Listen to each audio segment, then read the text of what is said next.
Morning, everybody. Let's rise for the Pledge of Allegiance, please. I pledge allegiance to the flag of the United States of America and to the republic for which it stands, one nation, under God, indivisible, with liberty and justice for all.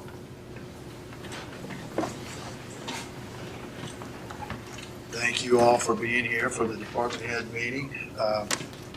Let's get started with math, just to mix it up a little bit. Okay, no problem. A few things just to update. The radio project is full steam ahead. The towers are up, the generators are set, the LP tanks are at the site, the shelters are at the site. The electrician will be hooking up the shelter to the main line between now and the 22nd, the next 10 days. On the 22nd, they actually start installing the radio equipment into the shelter. So it's what they call a cold install, so they won't turn it on or anything like that. They'll just get the racks in there and get everything into position and ready for that. So it's moving right along. We have the final radio template to the radio vendor to start programming the end user equipment. So we're still on timeline and moving ahead with that project. Our 911 call delivery software is going well. It's been a little bit of a delay through the summer, but we're doing our training for all of our employees this week, and then we have the cutover go live next Tuesday. So we're excited for that new software implementation, and so far it's going well.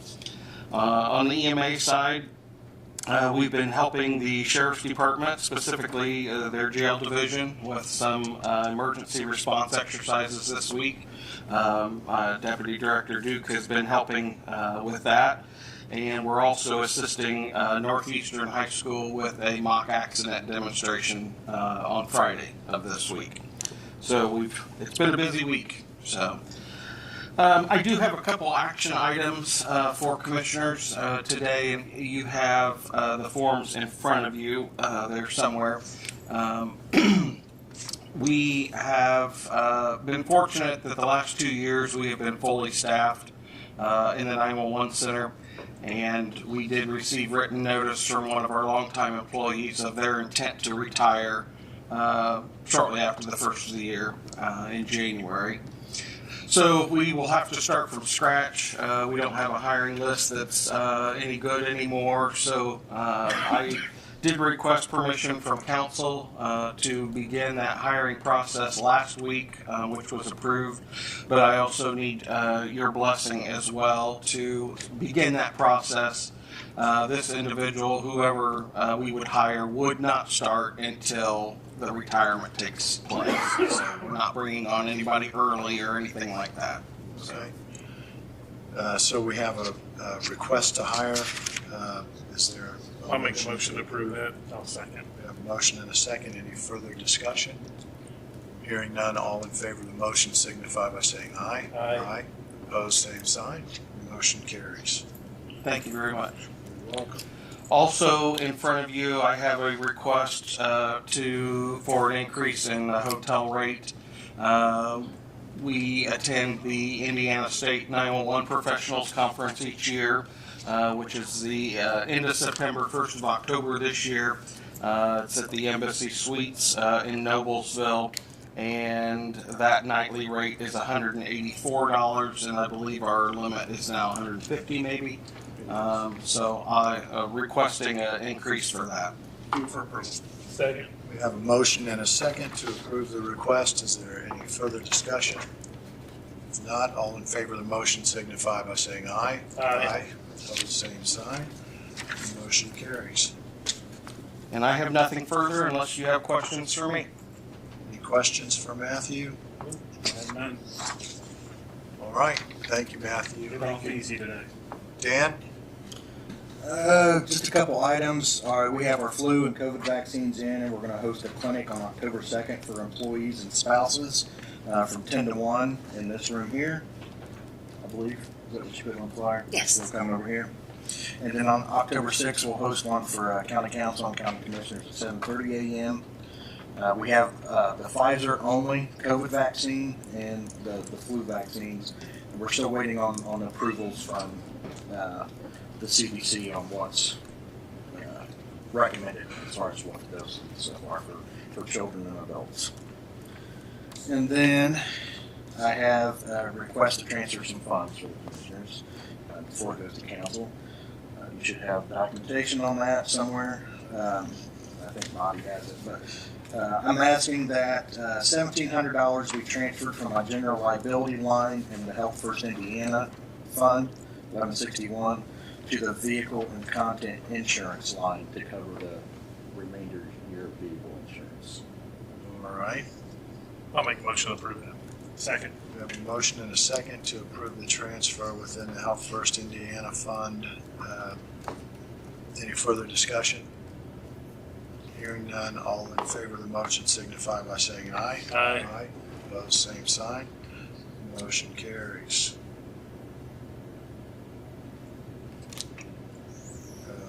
Speaking of the Health First Indiana Fund, I think on the fund report, there's still over $1 million available, and I think maybe I asked you before, but refresh my memory, is there going to be money to carry forward into next year for So I've contracts? allocated $200,000 for partnerships next year. So mind you, we're only getting a $417,000 deposit from the state in January. So I'm anticipating carryover. I've been using other funds to supplement that fund. That way I can put it in reserves essentially. So I'll have $200,000 for reserves for partnerships, and then anything over that we will create like one-time partnerships. So if somebody wants to do a drive of some kind, we would enter into like an MOU or an Okay. agreement with them. If we get them a lump sum to put on a walk for Alzheimer's or something. Okay, okay, good. Thank you. Anything else? No, sir. All right. Michelle, you had the opportunity to sit down and be a rose between two thorns. Pass that by. Well, you know. But do you want to go ahead and give your report? Come on up to the table if you'd like. Since I was late, I didn't want to butt in. Okay, so just a couple updates.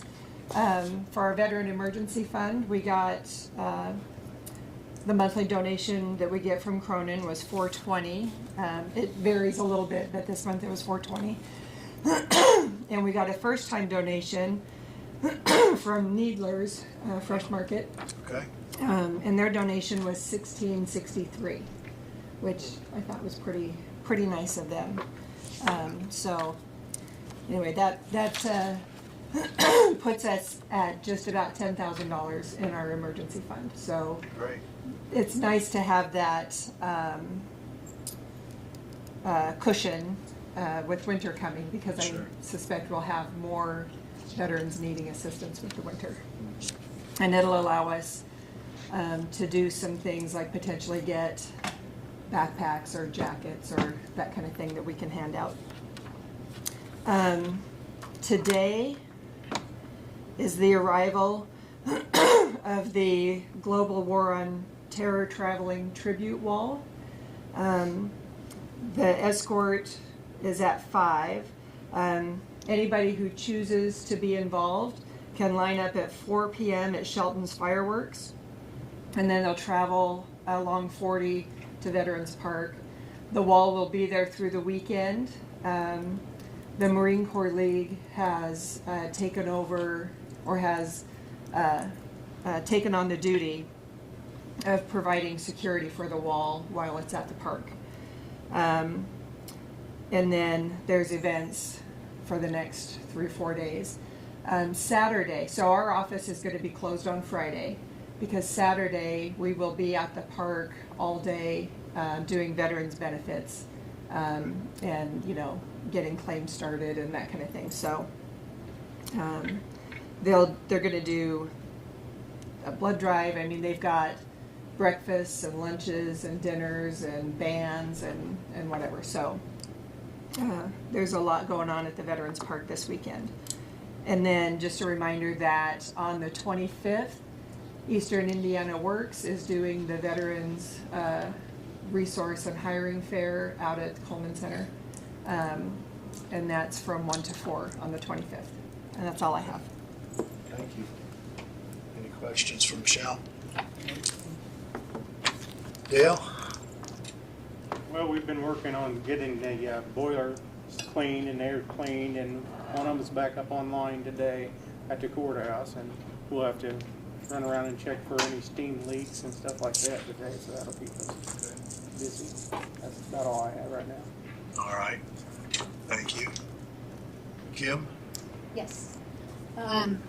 First, in regards to Hoosier Start, there is a webinar. I sent an email out, and there is a webinar today at 9:30, and the identical one will repeat.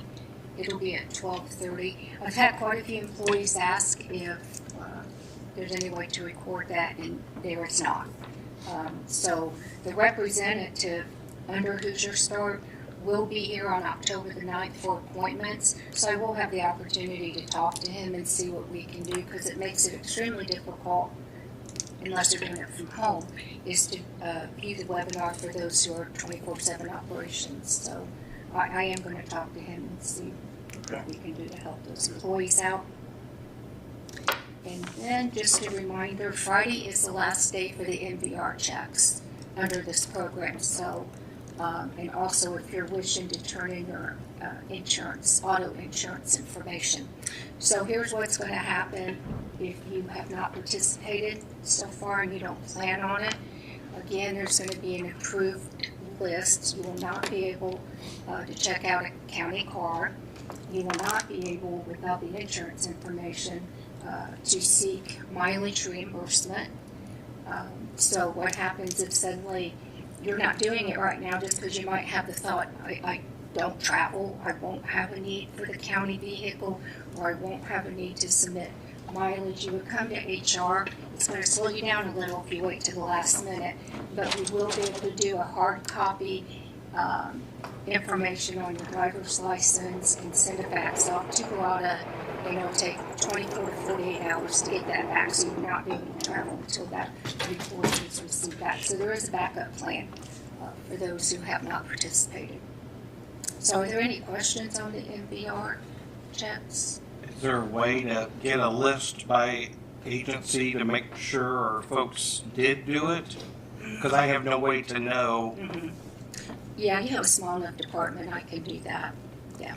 I just wanted to make sure they did, so I know who can get a car and who can't, and I don't get caught at the last minute. Sure. So that list is on a shared drive only with, it's commissioner's shared drive, so it will only be shared with Bobby, me, Pam, and then downstairs buildings and grounds to the individual who would be passing out the key to the county car. And as far as open enrollment, we are on the final step of securing the software that it's going to be online again. 90% sure everybody's going to have to complete open enrollment for a couple different reasons.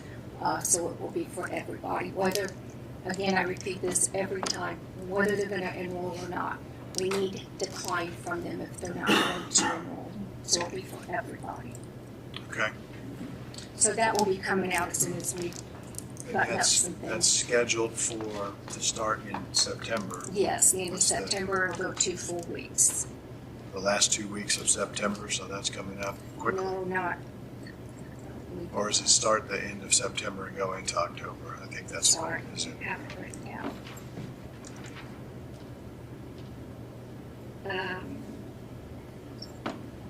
I thought it started the 29th 29th. through the 10th, Okay. October 10th. Okay. Good.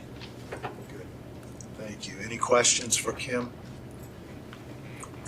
Steve, have you got anything this morning? Right, a couple things. The courthouse front plaza project continues, so over the course of the next month, there'll be some pretty continual changes of what part of the steps that you'll walk up and where you can come in, because of different type of work that's going to be going on. The steps themselves and the handicap ramp are finished, but there'll be some landscaping. There'll be some of that bollard, those safety security bollard completion. There'll be some work done on the north side of the courthouse where those transformers are, so there'll probably be a period of time where the north side sidewalk will be shut down. Just be cognizant that the entrance will remain open, but certainly how you access it may change from day to day depending on what type of work. And then they'll be moving on to the east side to start the work over there. They start removing all those bricks. The Prox card issuance looks like we're going to start around September 18th, and the next week the security company will be here to install the readers at the health department because they don't have any readers yet. So those will be installed likely next week. The following week, the week starting on September 23rd, the lock company will be here to actually start changing out the locks. So we will start issuing Prox cards and identification cards probably on about the 18th and continue on through that next week. So the timing of having the locks and the Prox readers done and having the Prox card issued is going to be about the same. So there's not much lag between having access to the doors that have been identified for your particular employee. So just keep that in mind. You'll get a notice as we get closer to that at a specific time. And obviously we have a lot of employees to go through, so your cooperation is really appreciated if we can kind of move those through with some quickness to get the switchover done about the same time they're done installing the Prox system. Any questions on any of those two things? That's all I have. Okay, thank you. Mike? Been working on single ceiling and strip ceiling with behind the seal. We did get all the ceiling done, I think right before Labor Day. Still working on some patch paving. We're getting pretty close on it to wrapping it up. We did pour the concrete for the tower projects. Still working on mowing the other sides. Brush cutting in the right of way. Gravel on driveways behind the paver. All the schools, we finished them up yesterday, painting the schools on the roadways. They're starting on railroads today. Installing some driveway pipes, picking up trees from storm damage. Poured concrete on Sherland Drive over by Cambridge City. It's a concrete street, and there's a couple of places that blew up on it, so we had a couple of patches on it to repair that street. Did start centerline striping of the yellow line on the roadways, about halfway through that. Doing some grinding in front of the paver. Cleaning bridge decks for sealing and sealing the bridge decks. Working on that project. We got the sandbag. We did some sandbag filling for the wall that's coming in and delivered them down there for them to be able to secure the wall and put it up. Working on some shoulder work. And then working on some bridge decks, doing some patching on it. Okay.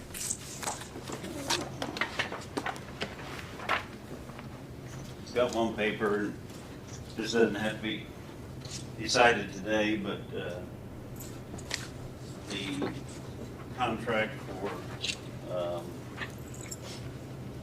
the lease of out at the industrial park, we had it set up for a 5-year lease, so the ground that's not being used, they can cut it for hay and use it. In the past, it was, I just had a guy that was able to cut it, so we didn't have to mow it. And then there was another guy that wanted to do it, so then we put it out for bid between the two people and had a person come in. So these are letters I sent out the last time. Made a few changes on them from what we were, but it's a 5-year lease, so you don't have to do this every year. but didn't know, is this something you want to advertise and exploit out? Do you want to reach out to the same two people, or kind of how you want to proceed with this? Ron, any suggestions?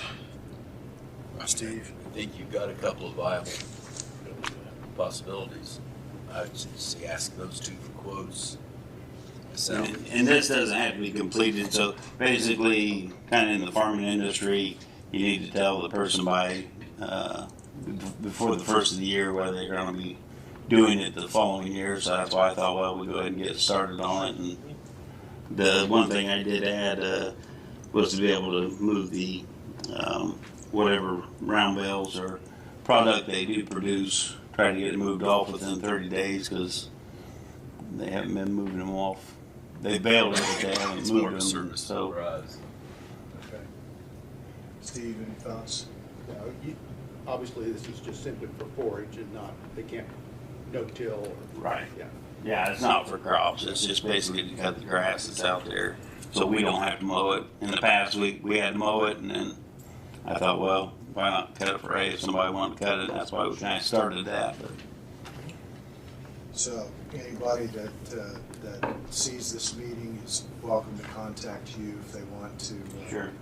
make an offer. And I'll send these letters out, and if I know of anybody else, I mean, I'll be glad to send them a letter, or if somebody contacts me, kind of send them a letter, and we'll kind of set it up just so I can move the date out even a little bit, make it for November or something. So if somebody would get word or whatever to kind of, I think that would be fine to. and then I'll bring it back to you guys to tell you who. I don't want to make sure but I want to make sure that's the route you want to go, or I if you think want it makes sense. I think that makes sense. Yeah, that's fine. well, there's particular plans right now that something's going to be going in, but I haven't heard of anything, so. No, nor have I. Okay, good. Thank you. What else? The other thing would be Kathy Williams, for the last several years, have been wanting to get a school project going to paint the front of the snow piles. So I think she's got something coordinated now that she would like to do that, but kind of want to ask you to make sure that's okay. So some sort of a contest or something for different classes to paint the front of the snow piles. Okay. With something, I don't know what. I've got pictures and kind of got sizes for it and so forth. I don't know how well they're going to be able to paint them the way our piles are designed. I mean, it sounds simple, but with the flaps to go over and so forth. So I'm going to send her. I'm not saying it will go, but I need your blessing first, and then proceed with that part of it. I don't have any objection to you guys. No.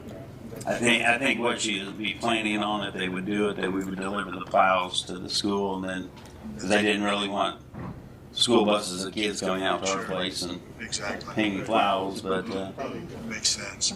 Let's just put pictures of the commissioners as off limits. Okay. Fair enough. that's all I have. Okay, Brandon. All right. Like Mike said, we're starting our bridge seal and patching programs. There's a couple bridges in Richmond. We do seal those every 3 years due to their salt mix being 100%. So county bridges we do every 5 years.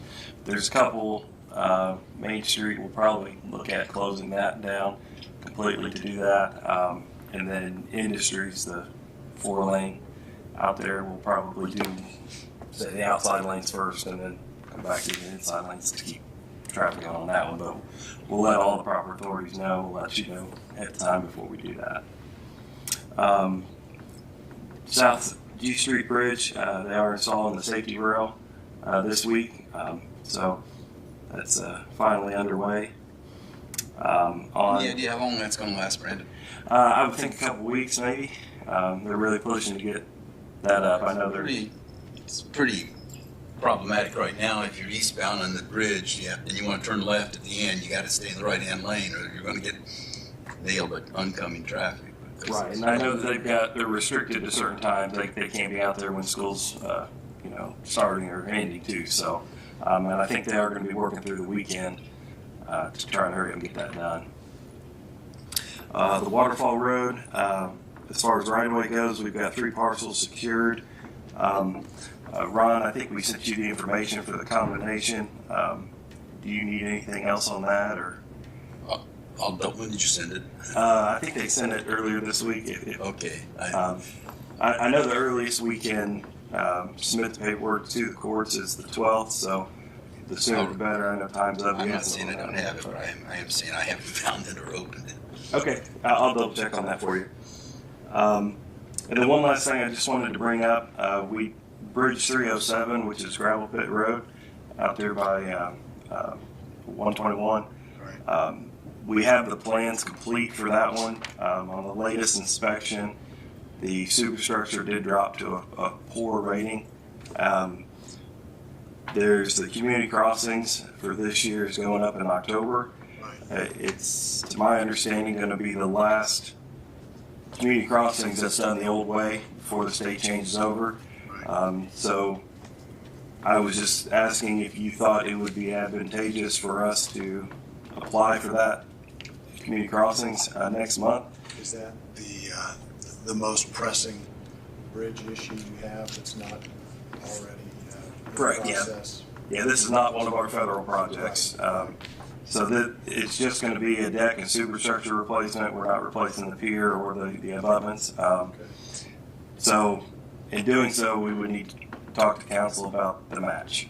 I know I've hit you guys pretty hard lately, but I didn't want to miss this opportunity if this was something you wanted me to pursue. I think we need to pursue it. I mean, bridges is a pressing issue for us, so keeping up with an opportunity to get half of it paid. I say pursue it and see what council says about the matching, so. Okay. Yeah, because moving forward with the state reducing it down to 100 million and then half of that going to small communities, I mean, it's really going to make it hard to be competitive. So using this last opportunity, I think it would be well spent. So let's do it. Mike, do you have anything that you are planning to submit? I was kind of waiting to see where he landed, and then we'll probably put some in. Make sure we try to hit that million. Is there an estimate on this bridge? The estimate that was done last year was 1.2 total, so it would be about 600,000 out of us. Now that may increase a little bit. I'm getting an updated estimate this week. Okay. That still leaves some room for. It does leave room. Yeah. 300,000 to 400,000 for highway work. So I think go ahead, Mike. If anybody concerned with that, let's see if we can get up to $1 million. Okay. And then I'll come to workshop and we'll have to get a financial commitment letter from council. Right. Okay. Make sure they're on board. But sounds good. Other than that, that's all I have. All right. Questions for Brandon or Mike? Gunty? I don't have any new business to bring today. Nothing? Nothing. Okay. Just been trying to keep things running. We do have we're converting over to fiber from cable for our networking. Right. And so that's taking place right now. So there's going to be some head scratching going on there, I'm sure. Well, I'm sure Craig will be happy to take the balance of your time if you do anything else. Craig, what have you got?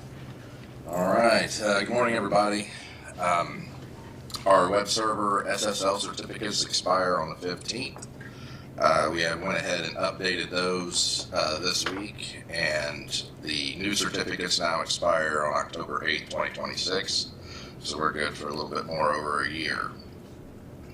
GIS fiber is installed. Chad and Gunty are working together to get through the transition as quick as possible. As soon as we can get him moved over to the fiber, we can then cancel his coax service. So he does not have any gap in service. So is that going to increase the speeds? He should see a definite, I wouldn't say it's going to increase the speed, but it's going to feel like it did. He's actually going from 1 gig to 1 gig down to 40 gigs up to 300 meg up and down. On a fiber connection will seem much speedier than his coax line. Okay.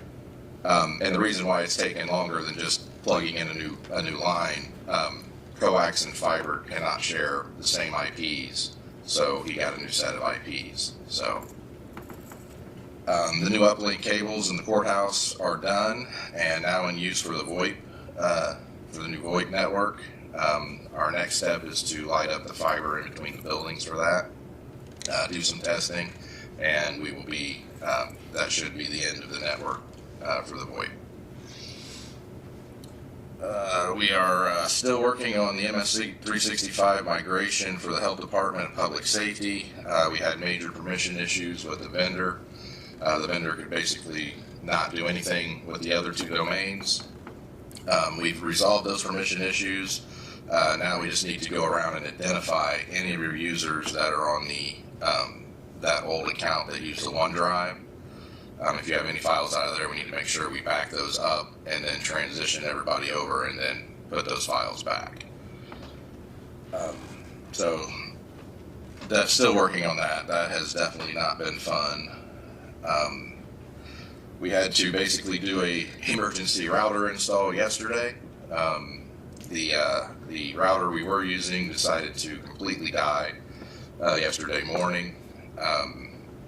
It's not how we wanted to install the router, but we did get it. It's been stable for the past 24 hours or close to it now. But now we're left without a backup, so I'll be purchasing another router, like router, to have in there. So we'll have one we can test on and one we can use as a backup. We're finishing all the touches on all the courthouse network working rooms.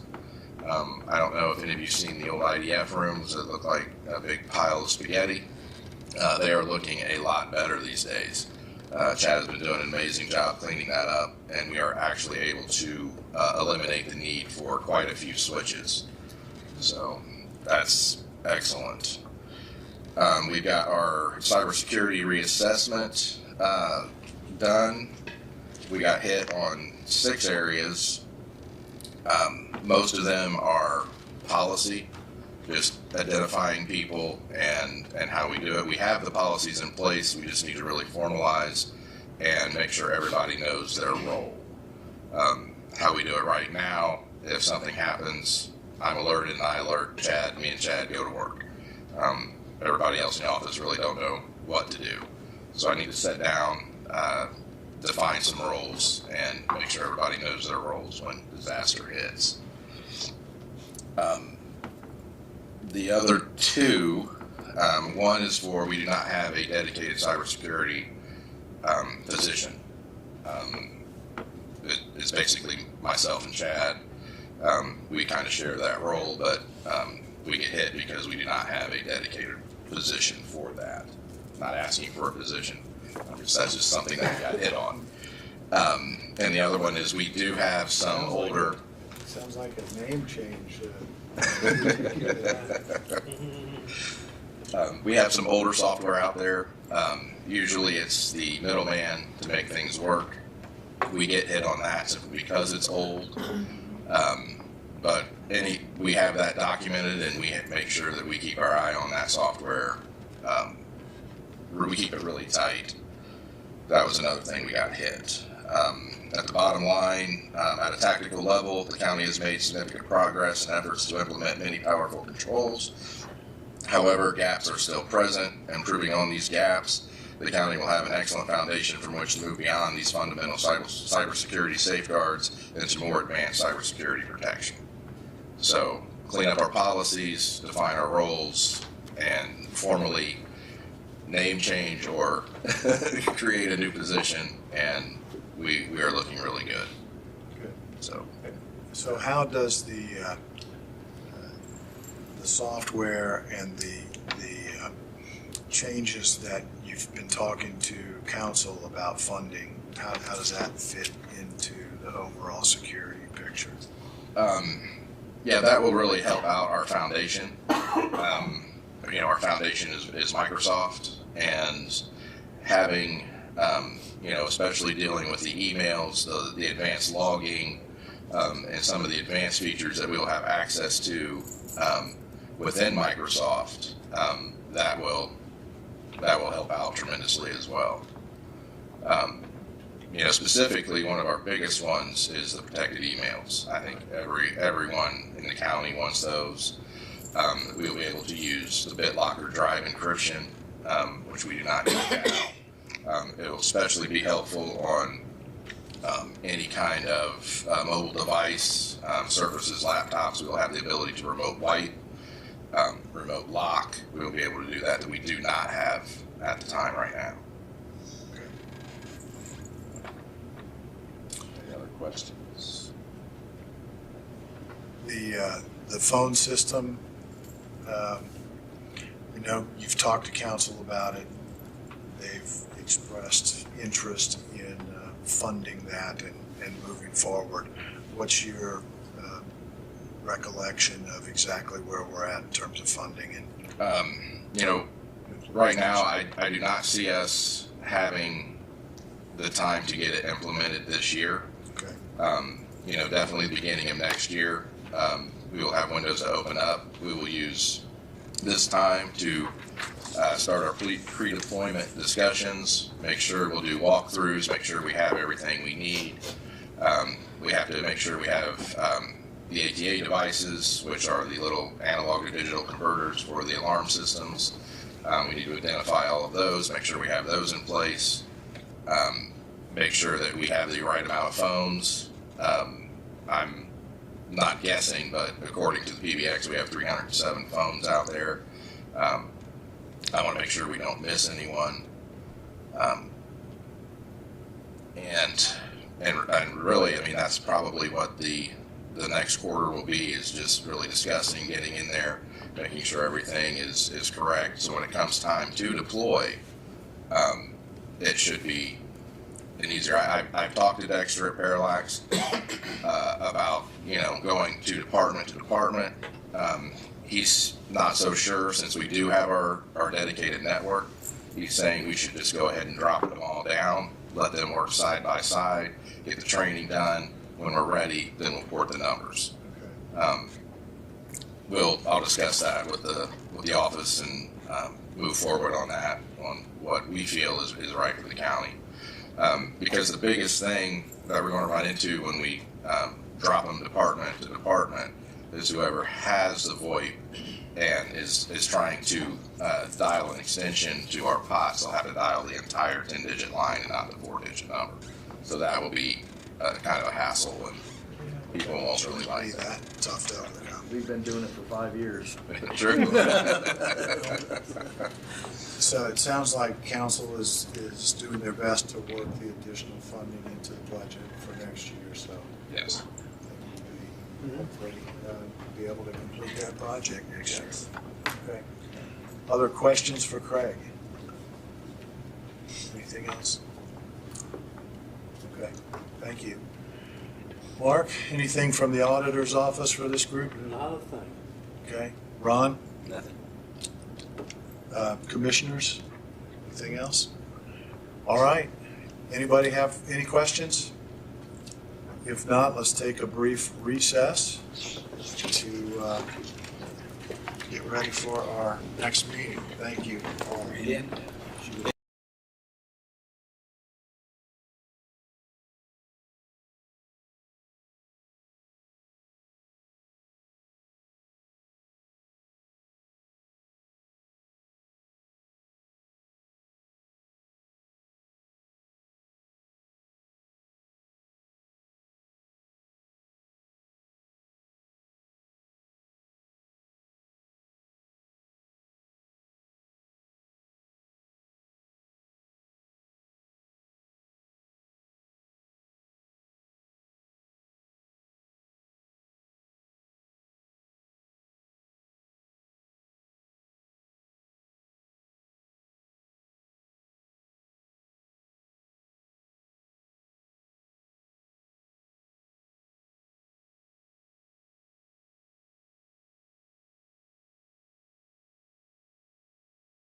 good to know. All right, we're back in session, and looks like Craig Eason is first up. What have you got, Craig? Hello, here to talk about VoIP. I put before you a proposal, a more formal proposal for VoIP.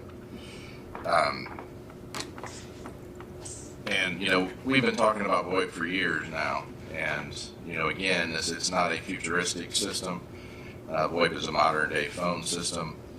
It brings us a lot more features, better calling, some apps, soft phones, all of that comes with a modern phone system. We are currently paying about a little over $1,800 a month for Frontier. It comes out to about $22,700 a year for that. The proposed cost for VoIP, and I definitely recommend leasing the device. Leasing will save a lot of time, it will save money, and it will keep us always current.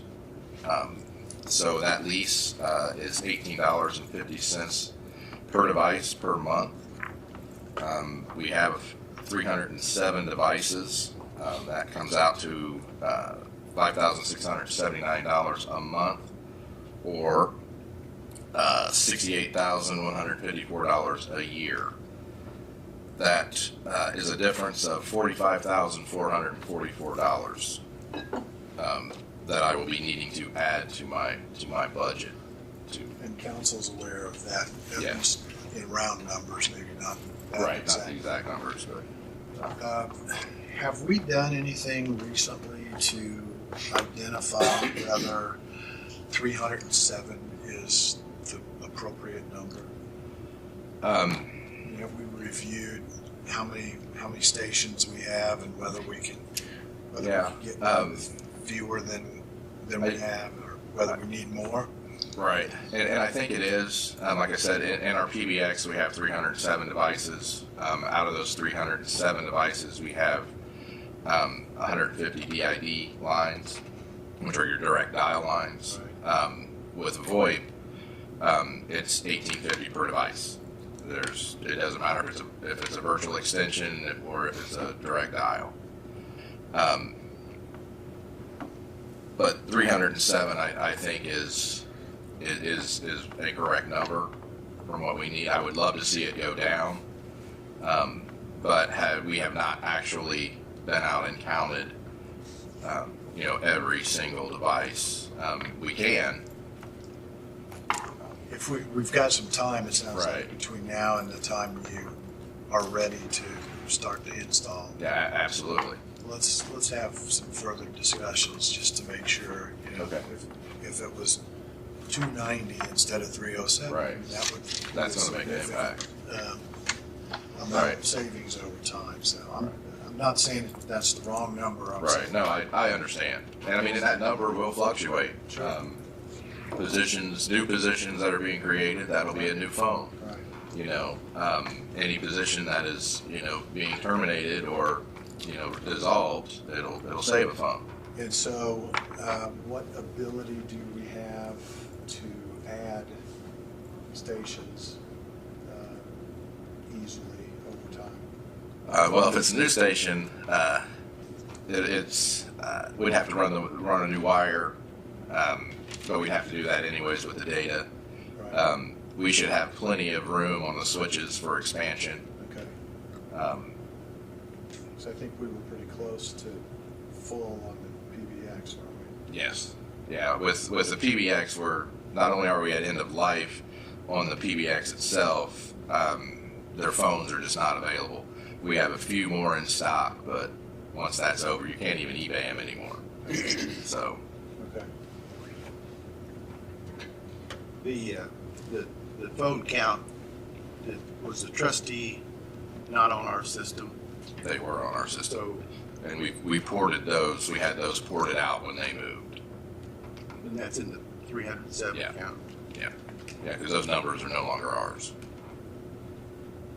Ported out to them. Yeah. because they didn't want to change their phone numbers, and I didn't have any problem with letting them work. But the Does line that count, mean we have fewer than 307? I mean, if they No. had 10. No, that's after they've been gone for a bit. Yeah. Okay. Yeah. and then is this, you know, with Frontier, you know, that was the old hardwired copper line system. It was like any other utility where they have that territory. Is Parallax, is VoIP the same way? In other words, I guess where I'm going with this, should this be an RFP to other vendors? Or I mean, we're already using them. I mean, the health department's already using Parallax. To answer your question, I really don't know how it's looked at. I mean, you know, at home I look at it as utility. I understand. You know.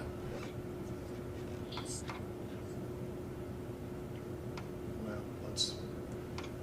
let's take a look at that issue as well. Ron, is that something you can weigh in on, whether we need to get bids on VoIP from multiple sources? Or Well, I can definitely do that quick. I've got people calling me every single day. But it's basically the distributors of that common product. Is that what it is? And the void system.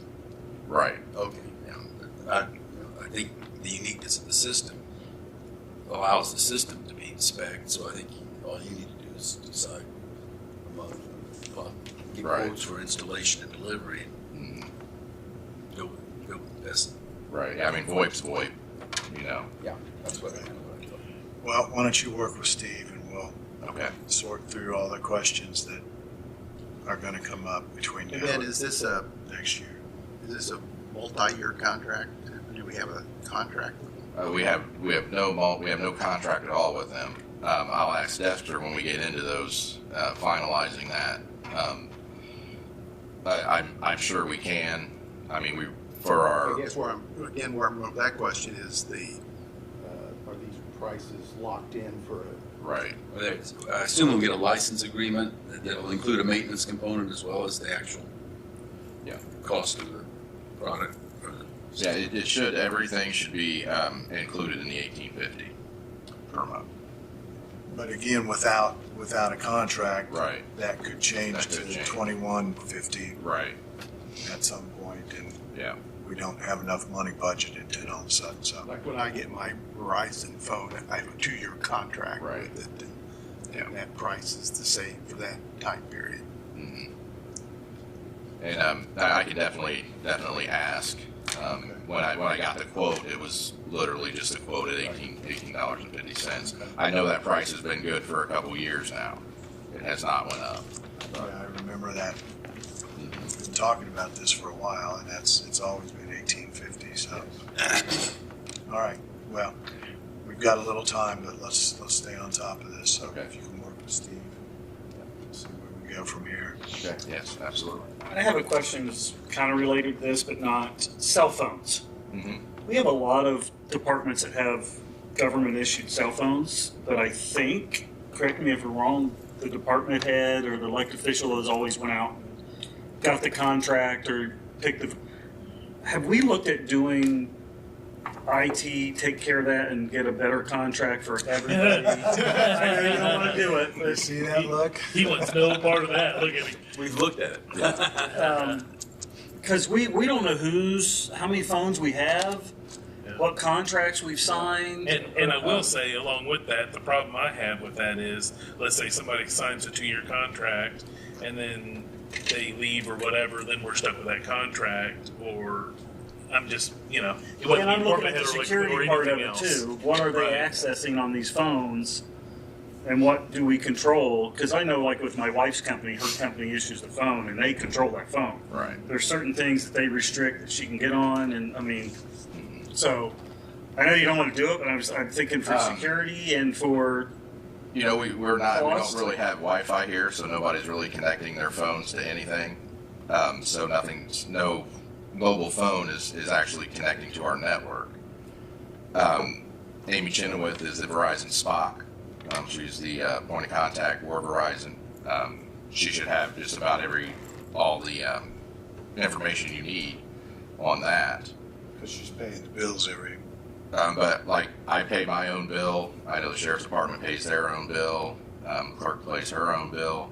Not all departments. I can definitely get with our Verizon rep and go over those options. You know, would it make sense to combine everything? I just into think one? that we would get a better deal if we're, 100 phones. It's But like instead of each department having their own.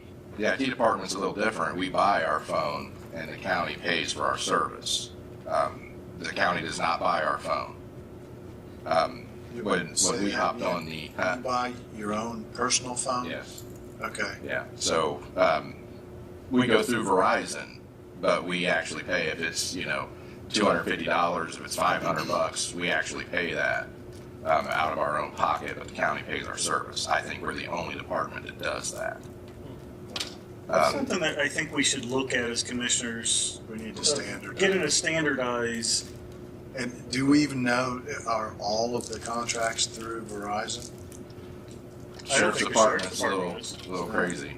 Sheriff's Department, I think, moved off. They moved off and then back on. Right, yeah. Oh, I thought they were with Verizon. I guess not. I think when we looked at it, I mean, we didn't find that it was impossible for any department other than the fact that we didn't want to limit the drug enforcement task force. Because there was some security issues obviously there. But being feasible is one thing, being acceptable is another. Yeah. Okay. Well, Well, I just think let's look we into it. need to really keep an eye on if we're looking at cutting cost Absolutely. and security. We can't have department heads and elected officials just going out and signing contracts or something. Well, I need 10 phones for all my people. They've never had them before. Well, remember that they have to have a budget line Right, to yeah. be able to pay for it. So And it's that's not about oversight. But I agree. We need to look at it. Let's talk about. Yeah, because I think the county's under one blanket, kind of overall. Get the deal, but it's Yeah, but it's just broken out into different departments. And to some extent, there are other utility lines that are done that way, and departments pay for their own gas or electric or whatever, and the budget is in. it's in their It's in budget. their budget, and so let's find out. Okay, yeah, I can call Adam today and set up a time and get with him and see what he says. Okay. I mean, we CC you on that? Yeah, if you don't mind. Okay, yeah. Good. And maybe we reach out to Amy too, and just since they're She paying the pays bills, them, we can say how we many can say, phones, hey, how many. you know, Different contracts are there? Right. Where do you pay right? from? Because I mean, I have no idea. I couldn't tell you what departments have cell phones, what don't. I mean, I know a few of them that do, but I couldn't. Commissioners don't. No, we do not. Okay. Another thing with the phones, with this new phone system, you will have an app that you can also get. You'll be able to use your office phone on your cell phone. So I don't know if that's a good or bad thing. But Not sure either. Probably bad. Okay, so you gave us this just as information purposes, and right. Have you also shared this with council? Not this. Okay, but you're going to. Yeah, I can email this to them today. Okay, good. Anything else? You know anything about alarm systems on refrigerators? No, I do not. Sorry. Never mind. Shut your door. Shut your door. Turn the air conditioner off. Thank you, Craig. Thank you. Have a wonderful day. You too. Kim Klauser. Shut your door, go back to bed.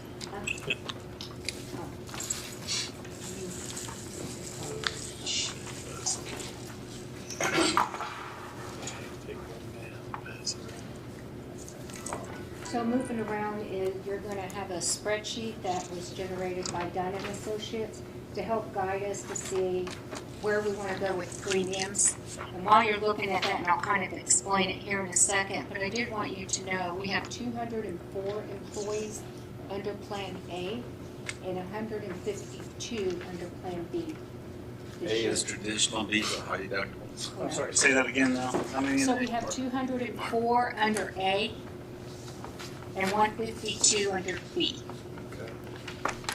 Those are employees or they belly buttons? Employees. Okay.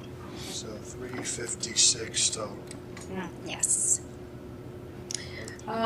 So going over this, I kind of want to walk you through. This is a report that we get annually from them. So what you see in black at the top with the borders, that's going to be current. So you have your current head count, you have your current per pay. And it's also going all the way through to be analyzed. So you got Plan A, you have Plan B. And as we move through this, I will let you know we have the requirement to watch our Plan B employee-only premiums because of the Affordable Care Act. So we are compliant with employee-only premium. So they figured that In other out words, it for us. has to We're getting be- close. I It can't has to tell be you below the the national. ACA threshold, yes, and we are. Plan A, we're not, but Plan B is the affordable plan that we have that. And that's the major medical. There's a separate test for the drug. Kathy was talking about that. Yeah, I don't know, because it's That- kind of included in on this, so we're compliant, because they did run the numbers, Kathy did. Okay. Hold on with it. She wasn't sure, or at least she told us at the time there's a possibility they might have, Yeah. might not be it. Yeah, I don't think that's gone all the way through, I don't believe, but she was also mentioning to me about notifying employees under Medicare with that, and I have not received any instructions from her. That's the issue because Yes. they need to avoid the late enrollment penalty. Yes, so that hasn't moved forward. At least I haven't heard it, and she's good about keeping me up to date on it. Okay. So if you will move down and under Plan A, because I think that's what you originally looked at, but you've got both to deal with here. Plan A, you'll see above the first blue border is a 15% increase, and it goes to 10, 5, and 2.5% as you move down. And you're going to have the same setup here with Plan B if you're wanting to make a move on Plan B premiums. Okay. It's been 3 years since we increased the fees, is that correct? I believe so, yes. So I think we definitely And I think we're consider sitting that. at 3.5, maybe the last one I had last week on the weekly cash report, Yes, about 3.5. 0.5 in reserves.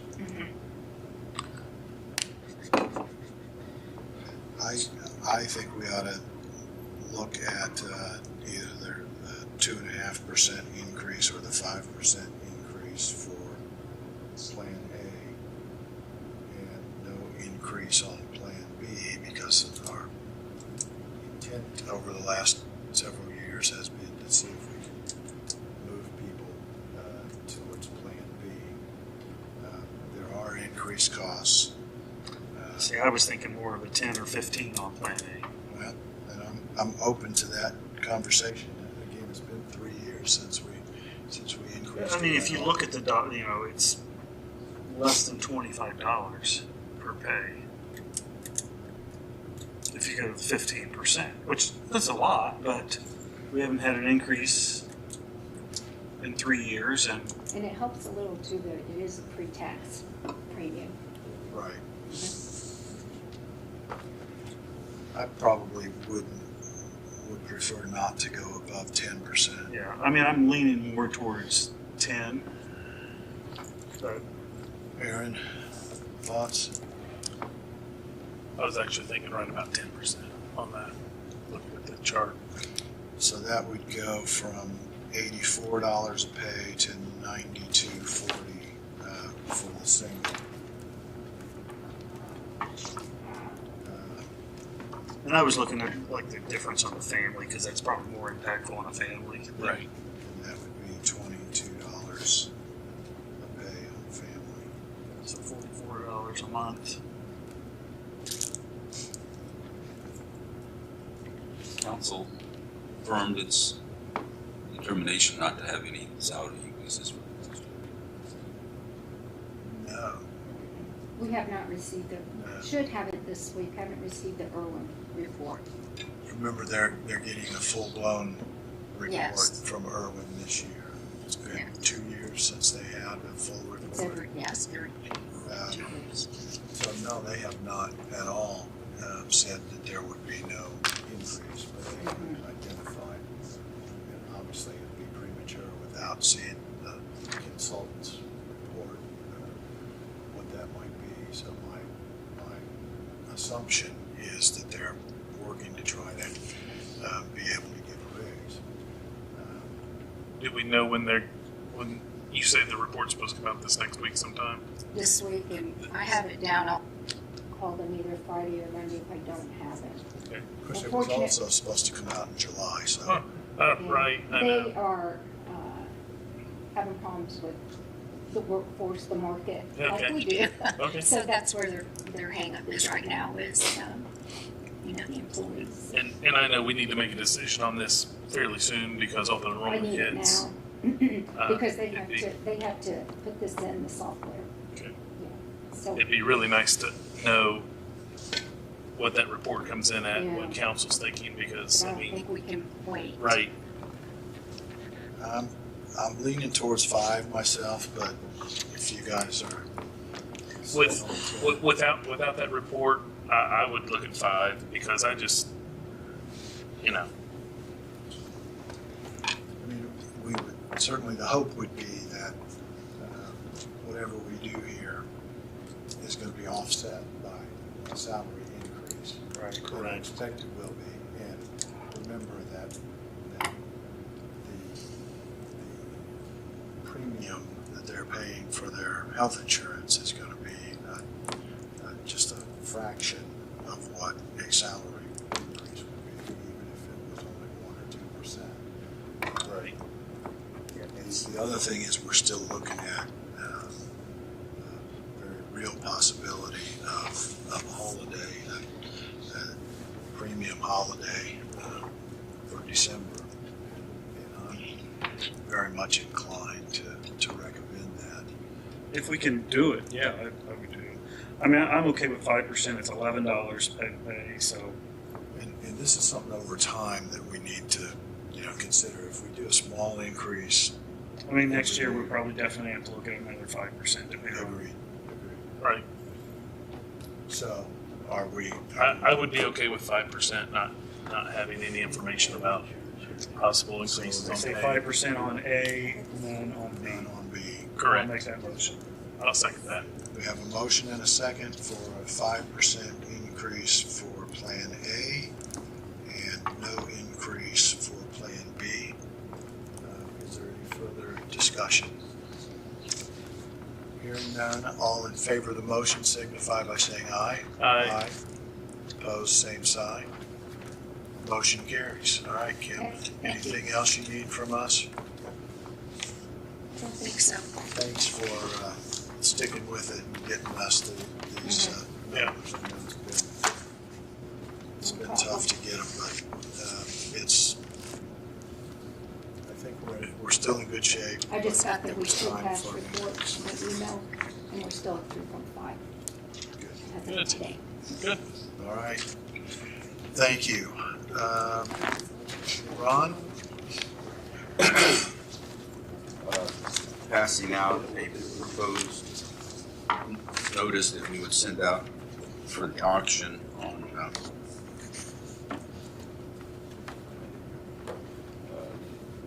PSN and Roby Buildings.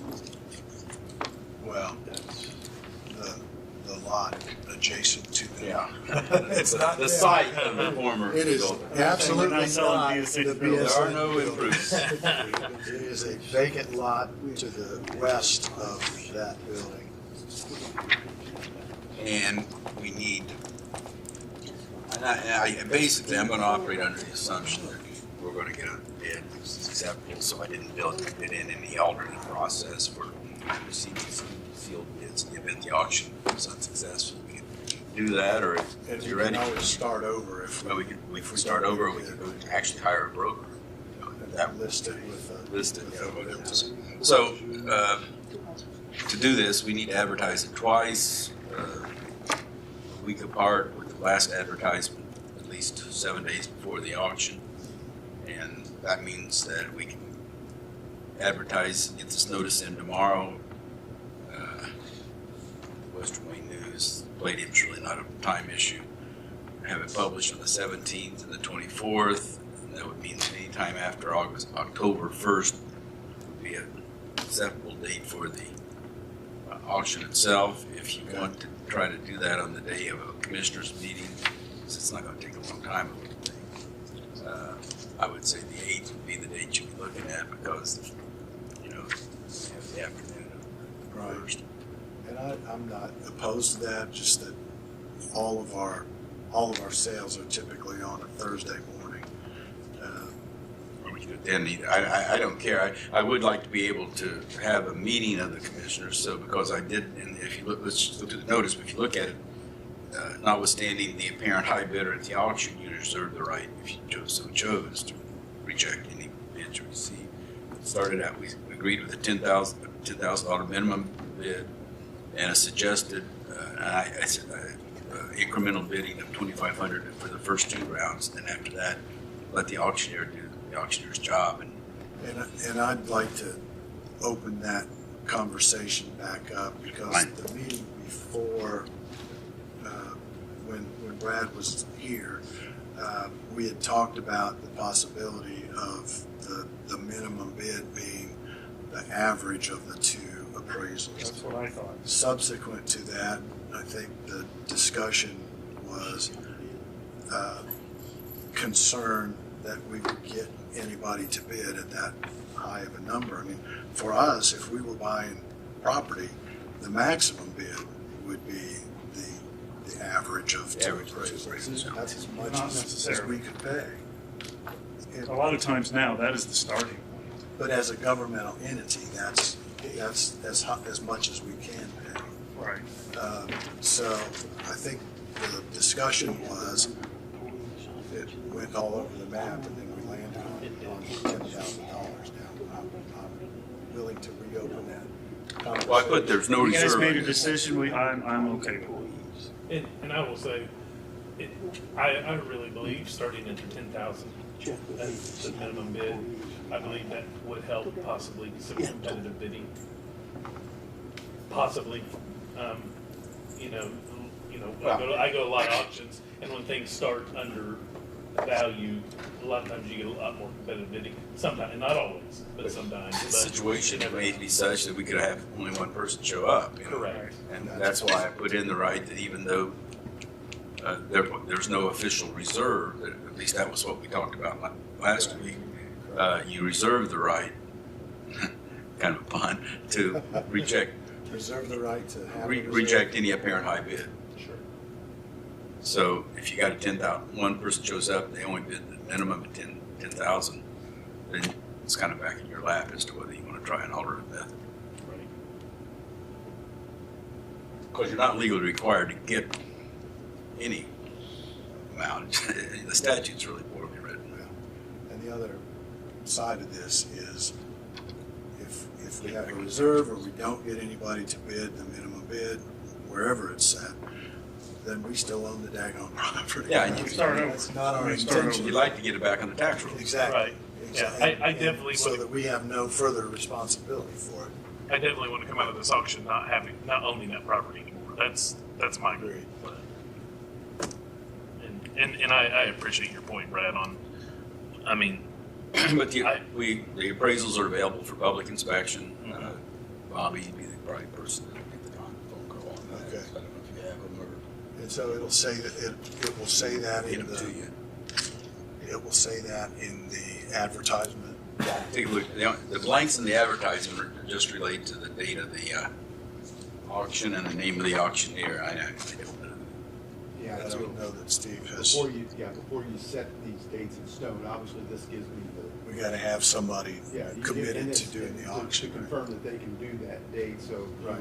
if you Okay. just simply affirm the contents of this and let me and Bobby work with these dates as Okay. to the advertising, and then when an auctioneer may be available. Well, and if for whatever reason we don't get it advertised tomorrow, that just pushes out the date by a week, right? So, Actually, it pushes out the date of publication. I was trying to see if pushes the date of Where publication. it would end up any time after the 8th instead of the 1st, I think. Okay, so the 8th would still be potentially a. So if you were looking at doing it on a Thursday, which would be the 9th, I think. Would you guys rather do it on a Wednesday? I don't care.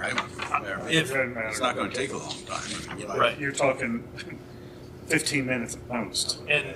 But I would agree though, if it's something that we need to be present for as a commissioner meeting, I would rather just do it on a Wednesday. Well, and that in here I put that in that you will any bid is subject to confirmation and acceptance ultimately by the commissioners. So but I suggested that would be done by the close of business on the date of the auction. So and I guess presupposes you'd be available. I'm thinking if we set a minimum bid and there is no reserve, as long as somebody meets the minimum bid, why would we not allow that to go through? I mean, I'm thinking that's kind of redundant. I think we still should reserve that right. I agree. Okay. Yes. I think you reserve the maximum amount of discretion you can. And then if you as long choose as it not doesn't to, interfere with the you bidding don't use process. it. Right. Okay. All right, so where are we at here in terms of approving this? You need. I just popped it on you, so if you want to take a look at it. So we're thinking the 8th then? Is that if we get this approved and advertised? Submitted to the Western Wayne News and the Palladium by tomorrow, by noon tomorrow. So for first publication on I don't 17th. So do we want to go out to the 15th? Well then, the 15th then. Plan on the 15th. 24th.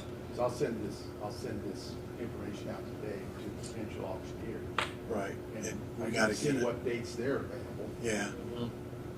And it may one- not be on a Wednesday. How about we approve this subject to Can they- availability of auctioneer and advertisement timelines? If that's acceptable, I'll make that But motion. we have to set a date in the advertisement. Yeah, and then, Yeah. that's what I'm saying. So he needs to get. We can't do that until we know the date's workable for the. Well, can't you approve this? I just said I made a motion But you subject can't publish to it. That's why. the approval of the availability of the And auctioneer. then let Bobby and I Work out the put those advertisement. dates in. Okay. Take a look at it. If you see anything in it you don't like, or it's pretty much cut and dried out of the statute. So I'm thinking probably the 15th, if it's going to be on a Wednesday, would be the earliest, but it could be different depending on when an auctioneer. But I think the 15th is more realistic. Yeah, I do too. Okay, so again, you made a I motion. make motions approve them as subject to the availability of the auctioneer and the choice of choosing an auctioneer and And a availability. date, right, okay. And I'll second that. All right, any They further? require, a 10% bid. The apparent high bidder out of the auction must have a 10% deposit by the close of business that day. Possessions at closing, we will provide title insurance and convey with the Commissioner's Limited Warranty deed at our expense. We have to have a public hearing on it, and before we close, but it can be after the auction. Okay. Because it makes no sense to have the public hearing before the auction because you don't know what you're gonna. I mean, really, What the statute doesn't say. What's the public hearing for? I mean, just to say that we're selling it You're selling a public asset. Or You're selling an asset owned by the citizens. for X so amount of dollars. So you have to say everybody show have up. we, did we do that for the deed sales?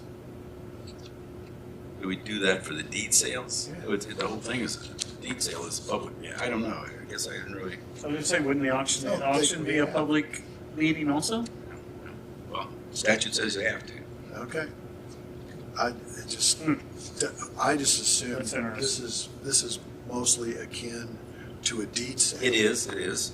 And I don't recall having public hearings after the deed sale. I'm 3 years older. Could we do it all considering all in the same day? to sell the public hearing and do it all in one. Yeah, you fell have to swoop. advertise the terms of the public hearing. It's not a sale necessarily, you just have to have a public hearing. Okay, let's work out the details Yes. of the advertisement, including potentially the public hearing, but we haven't voted on it. Did not vote. Have we? Okay. Anything further? If not, all in favor of the motion signify by saying aye. Aye. Opposed, same sign. Motion carries. Steve, you'll get with Bobby and Ron and us and we'll work out the final details. Okay.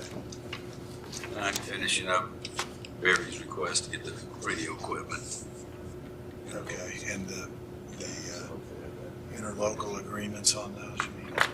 For the radio equipment. Right.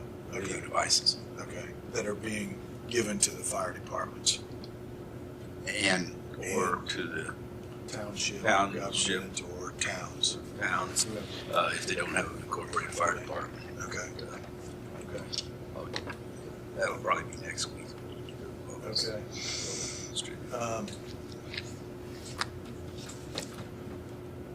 Bobby and I worked out information for the interlocal agreements on the electronic speed signs. Yeah, I saw the template, I think it was fine. So we've got that worked out for the four towns that we'd like to give them the speed signs with the provision that they allow the sheriff's department to continued access to check on it records the speeds. Obviously not. So they have access to the database. Yes, correct. But They would have sheriff access doesn't to have to change that. No, Yeah, the do the town, maintenance. the town would take ownership and keep up the maintenance. So, I am looking for it. Do you want to see them? But I thought we approved sent it out- already. We sent out the template and we approved the one on the, giving them $3,000 a piece to put Wi-Fi. Wi-Fi, yeah, I thought we approved In it. their parks, yeah. So. I'll make a motion that we approve approval these. here. A second. We have a motion and a second to approve the interlocal agreements on the speed limit signs. Any further discussion? Hearing none, all in favor of the motion signify by saying aye. Aye. Opposed, same sign. Motion carries. The first generation of signs that the sheriff's department put up, at least the ones that I used to pass every day, haven't Don't worked work for out. 10 Yeah. years. I don't know what the deal is. Have you Bad got response. anything else for us, Ron? No. Okay. Steve? Okay, looking at your project sheet, just a comment about the fairgrounds parking lot. So getting later in the year, and we don't have the drainage information yet. Just so we're all on the same page, that if in fact these drainage calculations show that we put underground drainage, there'd be a time period elapsed before you get somebody to come in and actually do that. Right. Probably won't And then get then done we've this got- year. We've probably got trees to remove, and then Right. there's some utilities to move, and we're gonna run out of time, I think. Well, our engineer's been focused on bridges, so there you go. The west parking lot lights, they have the utility locates done. I see they staged the lift over there, so I anticipate that starting, so they don't want to pay for that lift too much. So my sense is they'll be starting on that this week before the week is out. Okay. The courthouse front entrance, so let's look at a couple of things on that project. So in front of your place there, you have a picture that looks like this. And this is the same as the email, so. Yeah. Yeah, right, I sent this to you in email. So you can see right there on the, Color copies. right, you can see right there on the top picture on the left of what the configuration would look like if they left all the bollards that are there and added the two bollards to these. They would be the second ones in from the right and left. And then that would meet the criteria for having less than 5 feet between them. They've actually been out there to measure those. These bollards are a little bit different than what you initially approved. They're a little taller. They're about 35.5 inches tall, plus they're a little bigger in diameter. They're about 8 inches in diameter as opposed to 6, as I think the other ones were. Or maybe, no, it's 12 and 8 is what it was. These will be 12 at the base, and the other ones were 8 inches at the base. So they're a little bigger. I think, like it. I think this layout looks good.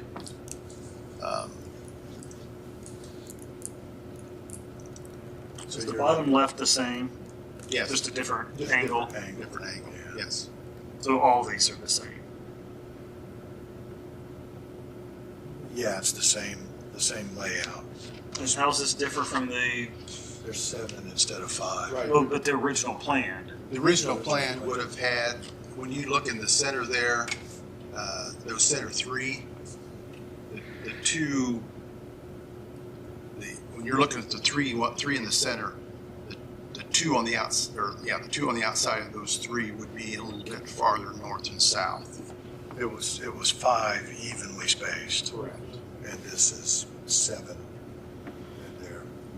And who's paying for the additional ballards? Not us. Okay. Yeah, I'm fine with this as long as we're not paying for it. It wasn't our mistake. same. Exactly. Okay. Agreed. The whole point is to keep the vehicles from driving up there, so I don't care if you have 10 or 2 up there. This meets the spacing criteria. Yes. All right, That's fine. Is there a motion to approve this? I'll make a motion to approve it. Second. We have a motion and a second to approve the bollard plan, the revised bollard plan.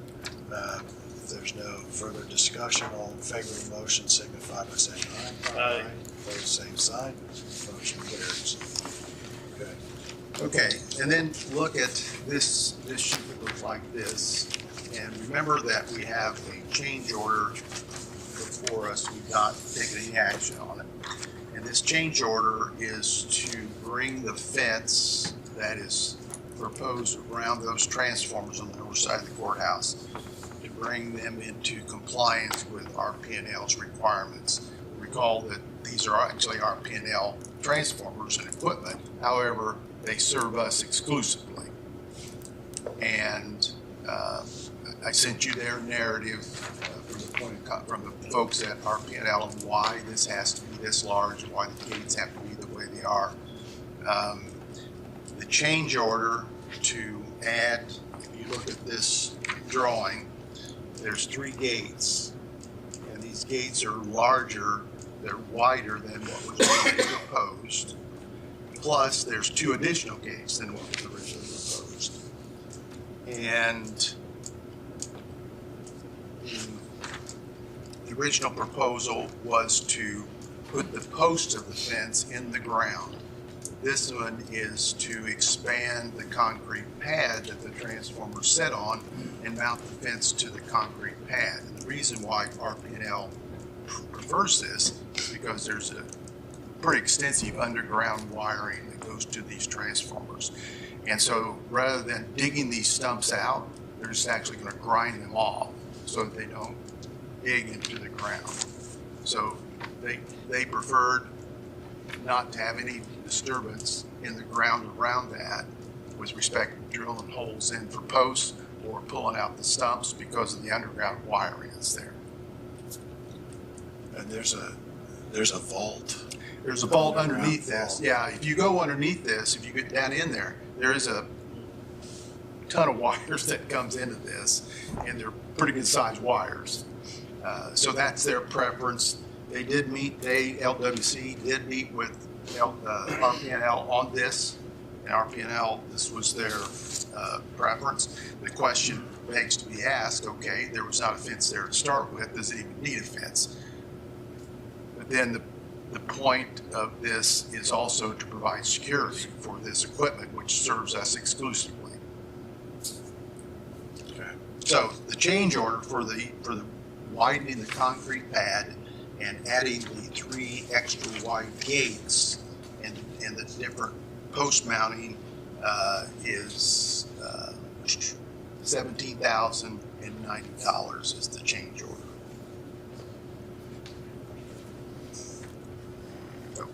there's your proposal at hand. And have you had a chance to review the budget for the project? Yeah, so I think this fits. it still will. in the The budget. overall budget for this project was $500,000, and this change order puts it at about $456,000, and LWC has a $42,000, so this is still a little bit under the change order. With this change order, correct? Now, remember, this is ARPA funding. Correct. So exactly how that evens out, Bobby will have to get with Baker Tilly and consult with them at the time of the next quarterly report and see where we're at. I mean, there's a possibility that we may lose some of the ARPA money, but we'll do what we can to work through changes and reallocations. Well, we still have other landscaping to consider too, don't we, for that but project? we signed contracts that committed dollars at the end of 2024. So we have some ability to move money, But what landscaping part of that project? $50,000. Of that budgeted Right. money. And Couldn't this be considered landscaping? I think it can be, but the issue is, I think we can pay for this. But, Right. But the question is, can we increase the contract amount of money committed? And so we need to. I would think you could. Well, it's got some pretty strict rules, so we'll look into it. But I think in the meantime, we need to finish this project, and Agree. And even if it needs to come out of the building and grounds budget, whether it's this year or next year, we need to pay for it. I agree, but I'm just a little concerned too, where we are in the project. Any anticipated other change orders? Yeah, I would anticipate one more change order, at least at this point.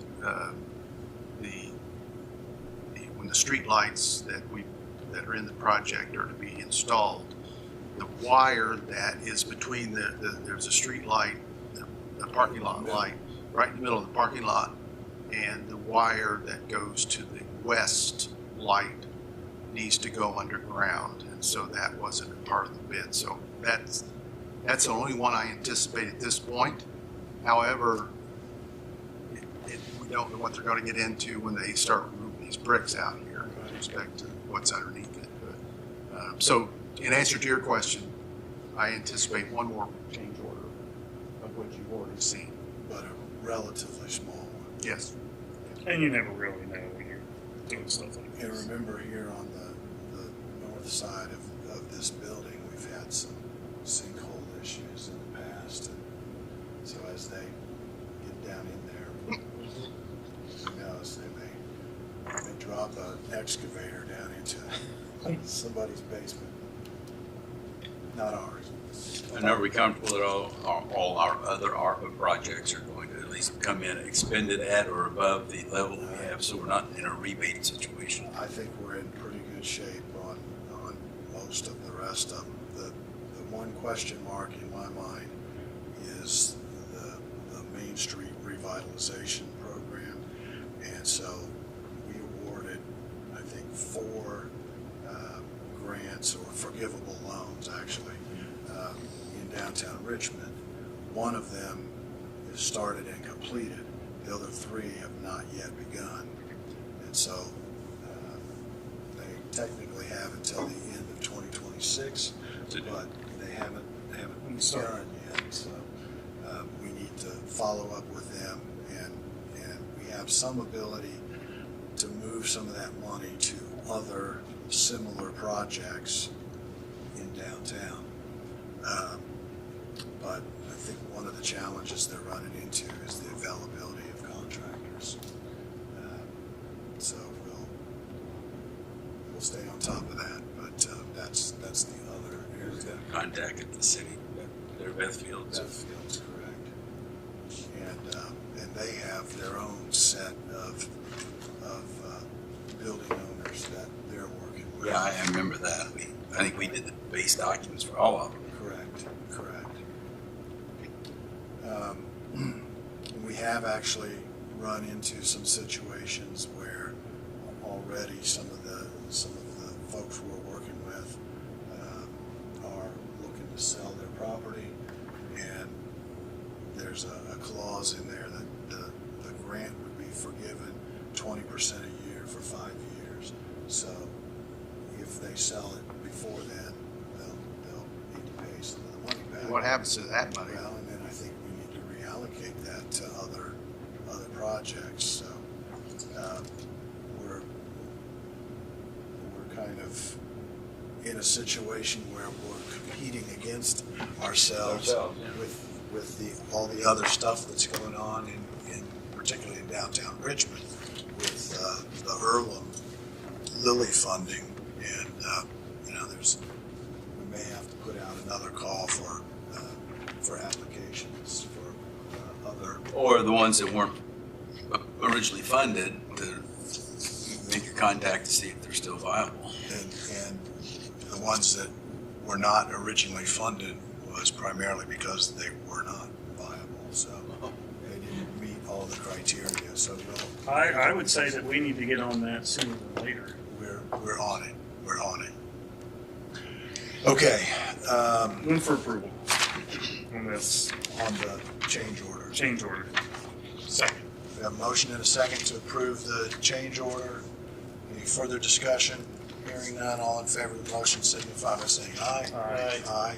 Opposed, same sign. Steve, is that Smrelli? Yes.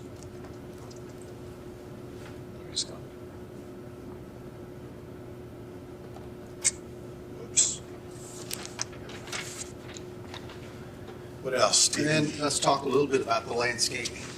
Obviously, this is going to come up soon. You just broke down one. No, it must be the paper, or maybe this is a really sharp pen. He's just getting aggressive with the So you've got a couple of things in front of you. You got a piece of paper that looks like this, and then you got some photographs like this. So on this piece of paper here, what you are looking at in green is what part of landscaping is included in the base bid. That is, it's not part of that 50,000. So when they remove all those bricks on the annex side, when they reseed that, that's part of the base bid, so it doesn't come out of that 50,000. So where you see that beige color, as well as there's a little beige in the planter that's in the middle of the steps, that was not part of the bid. So whatever you do with that would have to come out of the 50,000. And then, I'm sorry, on the right, that is to be planted in grass. See, which color are you looking at? The green part Green, yeah. is going to be reseeded with grass seed. Yes. Okay. And then I would think that on the left would be planted in I grass think seed so too. too. And then put some kind of plants in. $100 worth of plants in some side in the middle. I'd like to see some evergreen bushes of some kind, boxwood or some kind of small shrubs that could be easily maintained instead of your crew having to change out different flowers and all of that kind of stuff over time. That's just my thought, but I'd rather see flowers and more decorative. But it's a lot more work for us. God, they go out and water them once a day. It's not that big of a deal. City of Eaton does it every day on every drive through City of Eaton. They have these big potter plants and water them every day. They look good. It's not just water. I mean, we could just plant weeds like the city does along Main Street. I'd rather not. Okay, but we're agreeing on having grass. said that, let's look at the total, bigger picture then, and the photographs that you're looking at. There's a nice weed in that picture. This first photograph is the north side of the courthouse, or the south side of the courthouse, looking west. Okay. And then the next photograph is the north side of the courthouse looking west. And to the right on that's not shown is those transformers we just talked about. And then the third photograph is the front of the courthouse looking north. And the fourth photograph is still on the east side of the courthouse, the front of the courthouse, where it curves looking west. So as you're considering, that 50,000 and what do you want to do with these spaces? We'd also talked about doing some tree work. You need to start zeroing in on what you want so that we can tell them. I think we kind of had a consensus that between the courthouse and the sidewalk all the way around should be rocks. I think there should definitely be rocks right up against the courthouse. I think this area is too wide to just put all rocks. I'd like to just put in some grass, and maybe just picking a number, 3 to 4 feet of stone, and then grass. They can easily be mowed. Have like a metal edging in between them so they don't migrate. It would be simple. It would be low maintenance. It would be, nobody could hide in it.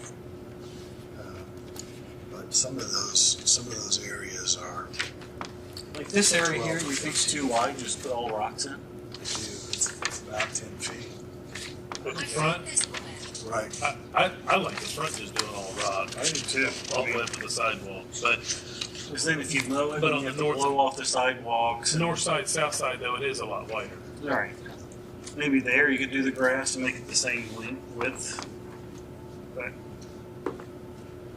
I think it would look better and maintenance-wise be a lot less without any grass on the front side. But Okay. you know what? Maybe we should get a recommendation from somebody that knows more than us. Probably should. I would like that. LWC has So has give me, the but I need landscape. some general direction. So, we can, if you're thinking all rock, then I can have them do a computer rendering of what that looks like. Let's do both ways. Do some rocks and do And grass or just rock? Yeah. I don't want shrubs. I don't want trees. I don't want anything Yeah, 'cause more that- than, yeah. We took them out because Yes. of the cameras. Yes. Right. Well, and the security And places to hide. Yes. Right. Yeah. Okay. Okay. So a couple of options like the that. LWC landscaper to look at that. Okay. And then where this the drawing, where that kind of orange area is, just grass there. Or is that the color beige? Yeah, Beige, the bigger section, I yes. agree with you. It's more orange than it's beige, but The bigger section go grass. Yeah. Yes. That section there, grass. And then that'll be grass, and then just get them to also weigh in on the planter in the middle of the stairway. And then we need to look at trees. So I was out there yesterday, and the oak tree that's to the north of the entrance, right in front of the courthouse, at least on the side closest to the building, there's a lot of dead branches in there. So at the very least, that one needs to be trimmed up.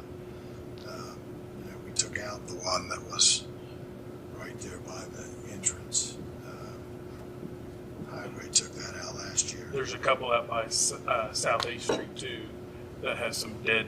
didn't we have a study on telling us which ones are dead, which ones need to be trimmed? There is, and we've taken out the ones that are dead, one that Highway took out, one that was just taken out recently on the south side of the building. I think those were the only ones that had to be removed, right, or they recommended removal. And then the others are trimming them, Topping them or whatever.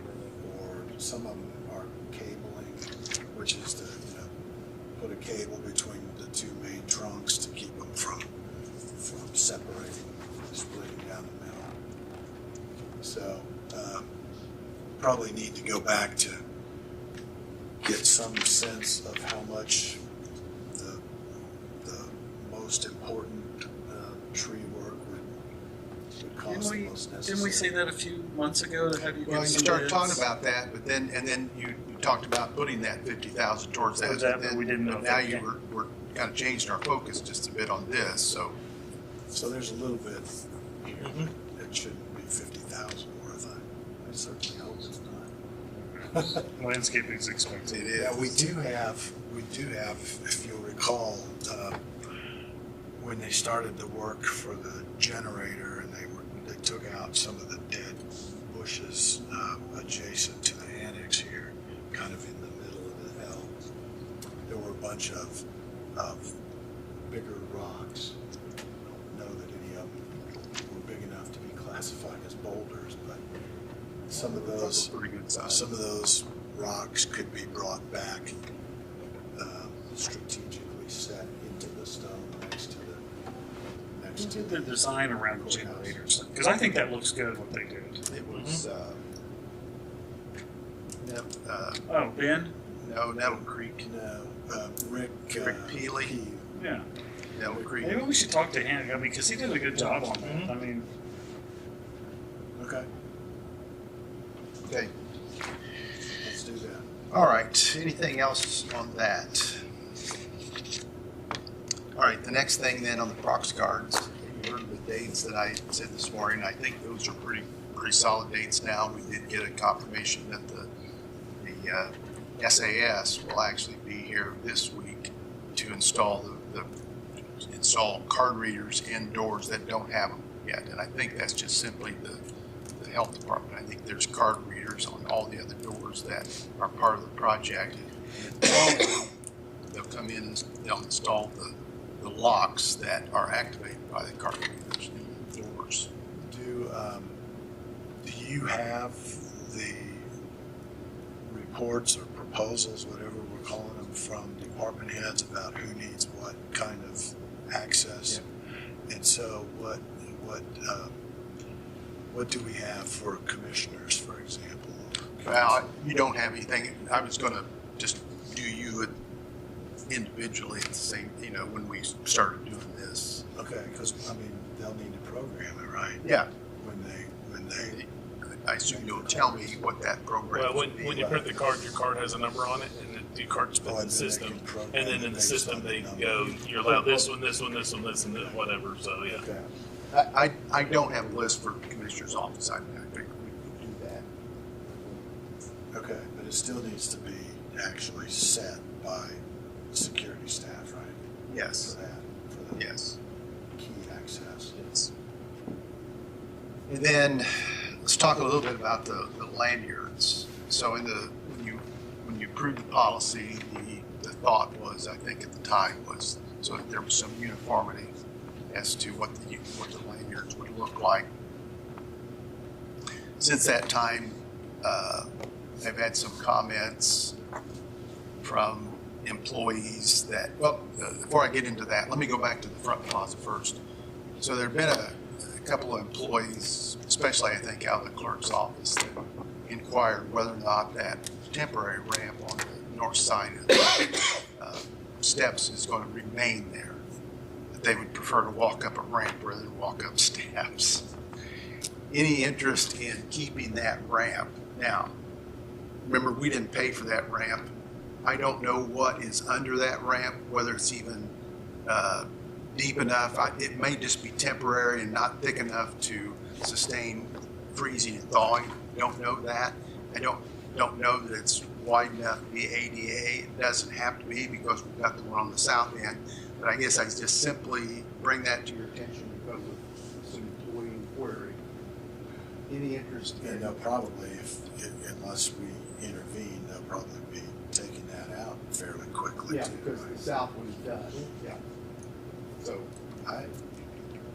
If it was built to sustain, winter and seasons, I don't have a problem leaving it.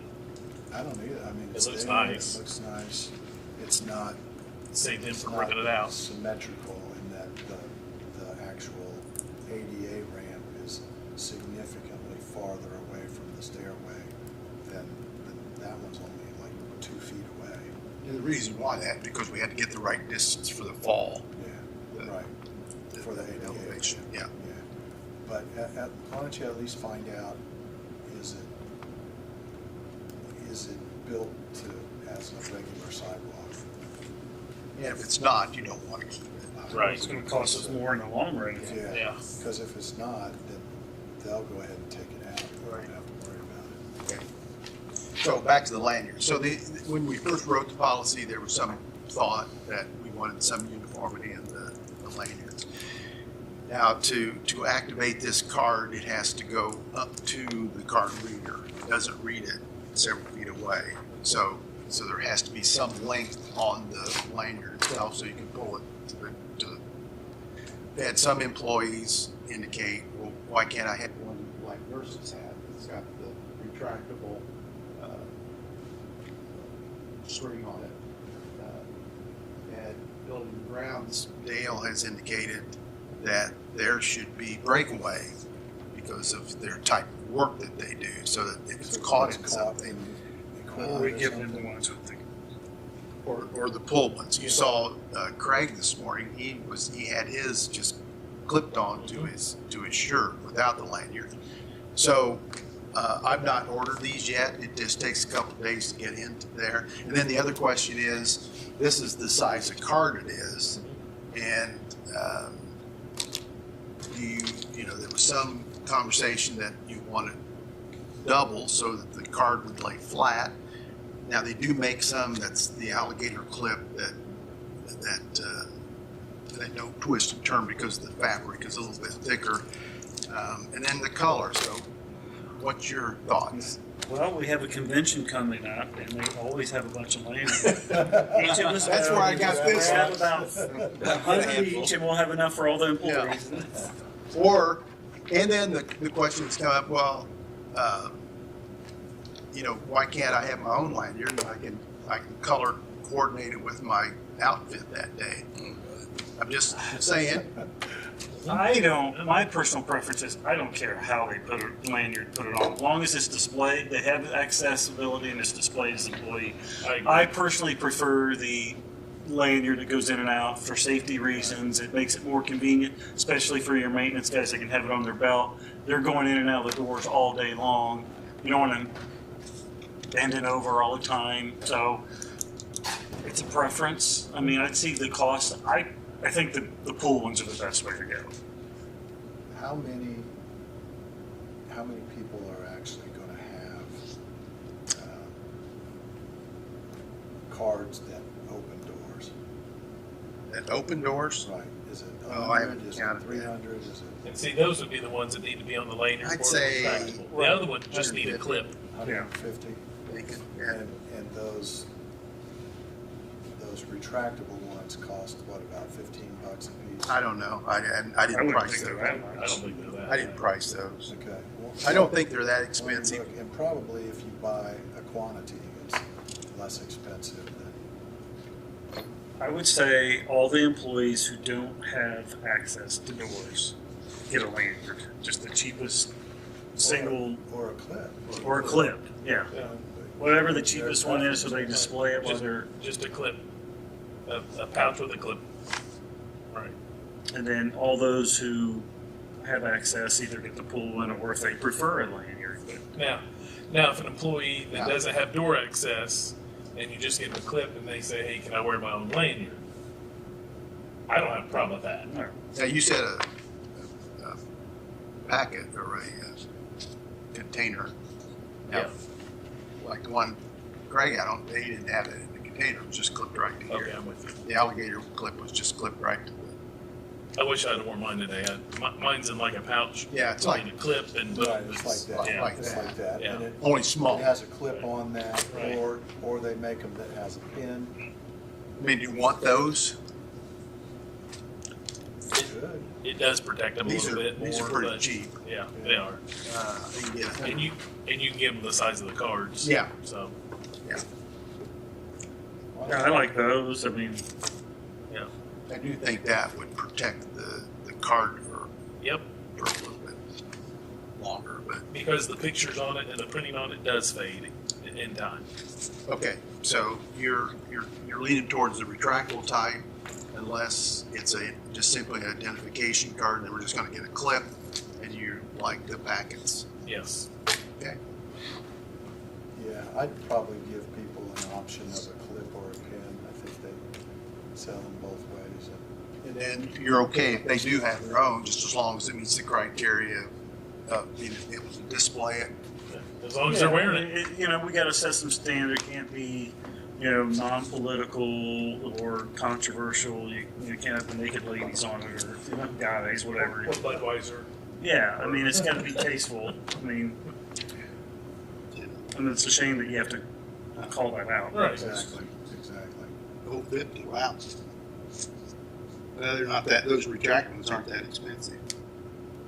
How much? $2 or $3. 50 of them for $17. That's good. That's good. And then we here tomorrow.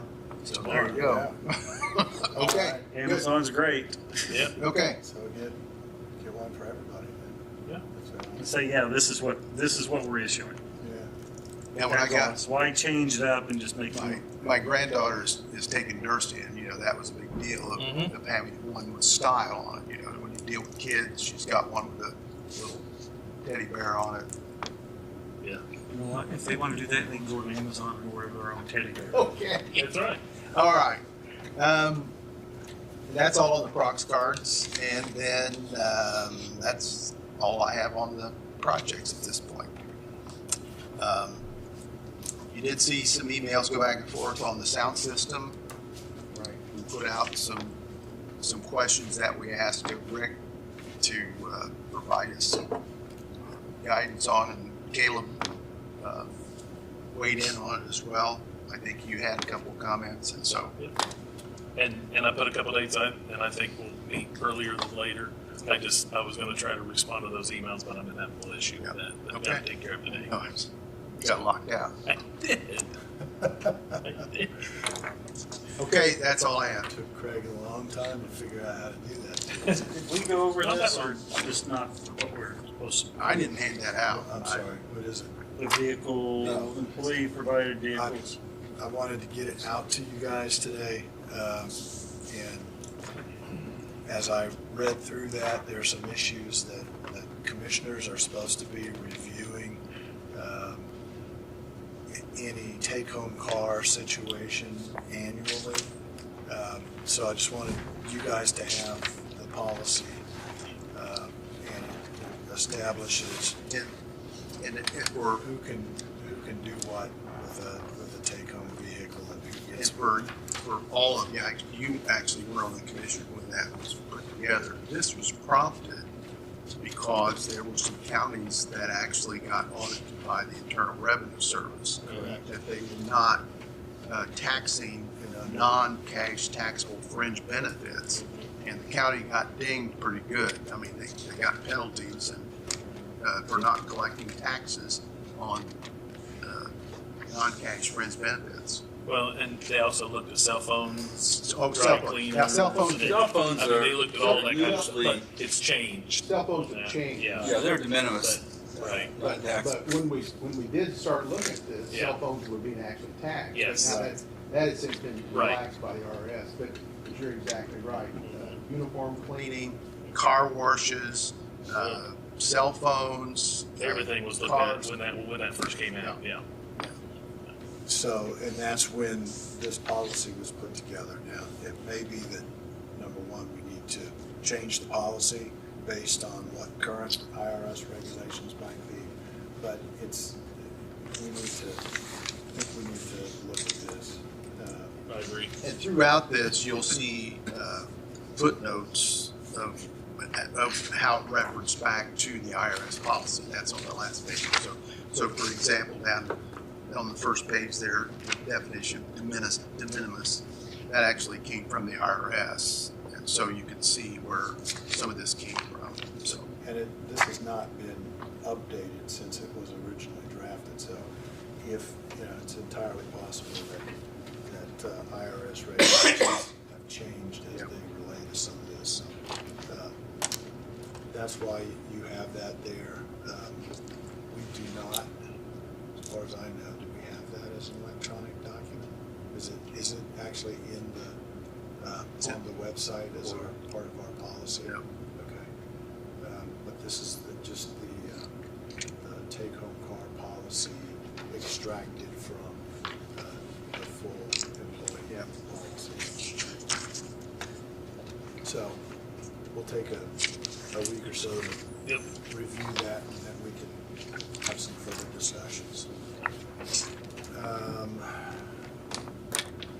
The leadership program, we did arrange for one of the public defenders to participate in the Chamber's leadership program that started this month. We have an option, as I talked to Melissa Vance at the Chamber. It's the cost of that is $800. We actually sent Haley through that last year, and I think that's what gave her the connections to find We a helped different her. job. Exactly. But we're all about, encouraging our employees to be involved in the community. This is one way to do that. So there's two issues here. One is, how do we pay for this? We can either pay for it out of commissioners' contingency, or we can trade out the $800 for $800 that they would pay us as part of their annual dinner. So either way, I don't care, but those are a couple of options. I like the trade. I kind of do too. Yeah. And then what I would propose is that starting next year, kind of put out information through HR that this is possible. If anybody wants to participate, have them apply, and then they only take one person from each employer. They typically only take a dozen people altogether, but they don't take more than one from an employer. So there would be one position. We could have people apply and select somebody to participate that seems most interested and is most relevant, perhaps, and then we can trade out the cost from their rental on the fairgrounds, if that's good with everybody. Okay. United Way. So in the past, Joe, for a few years, had really taken the ball and run with it on United Way. She did things like the chili cook-off, and they did a hot dog lunch, and all of the proceeds went to United Way. And then she also coordinated sending out the pledge cards and getting the information out to employees. So I worked with Kim Klauser. She is, the HR department is going to distribute the information and the pledge cards. But I wanted to throw that out as to whether we have any interest in trying to do some other activities that perhaps we can coordinate through our office, through the commissioner's office, to, if we want to do a chili cook-off, for example, or we want to grill out hot dogs. And I think, in the past they sold a hot dog and chips and a drink for $5, and the entire proceeds went to United Way. So something that's an option. It's not obviously required, but wanted to throw it out for you to think about. Let me know what you want to do. I'm willing to work on that if you all are interested. But just something to do. They did it in the fall last year. Just set up a grill and cooked hot dogs, and employees could come out on their lunch hour and participate. And then essentially the same thing happened with the chili cook-off, which was 4 or 5 employees here who pull all of it and vote on who the winner was. I think the votes were money that again went to United Way. So just introducing the concept, we can think about it, talk about it, and decide what we want to do. But definitely HR is going to be distributing pledge cards when they start their fund campaign. I think it's in October is when they kick it off. I think that's all I had. Bobby? Sure. Oh, hi, Randy. Come on up. What's up? Just to have something real quick.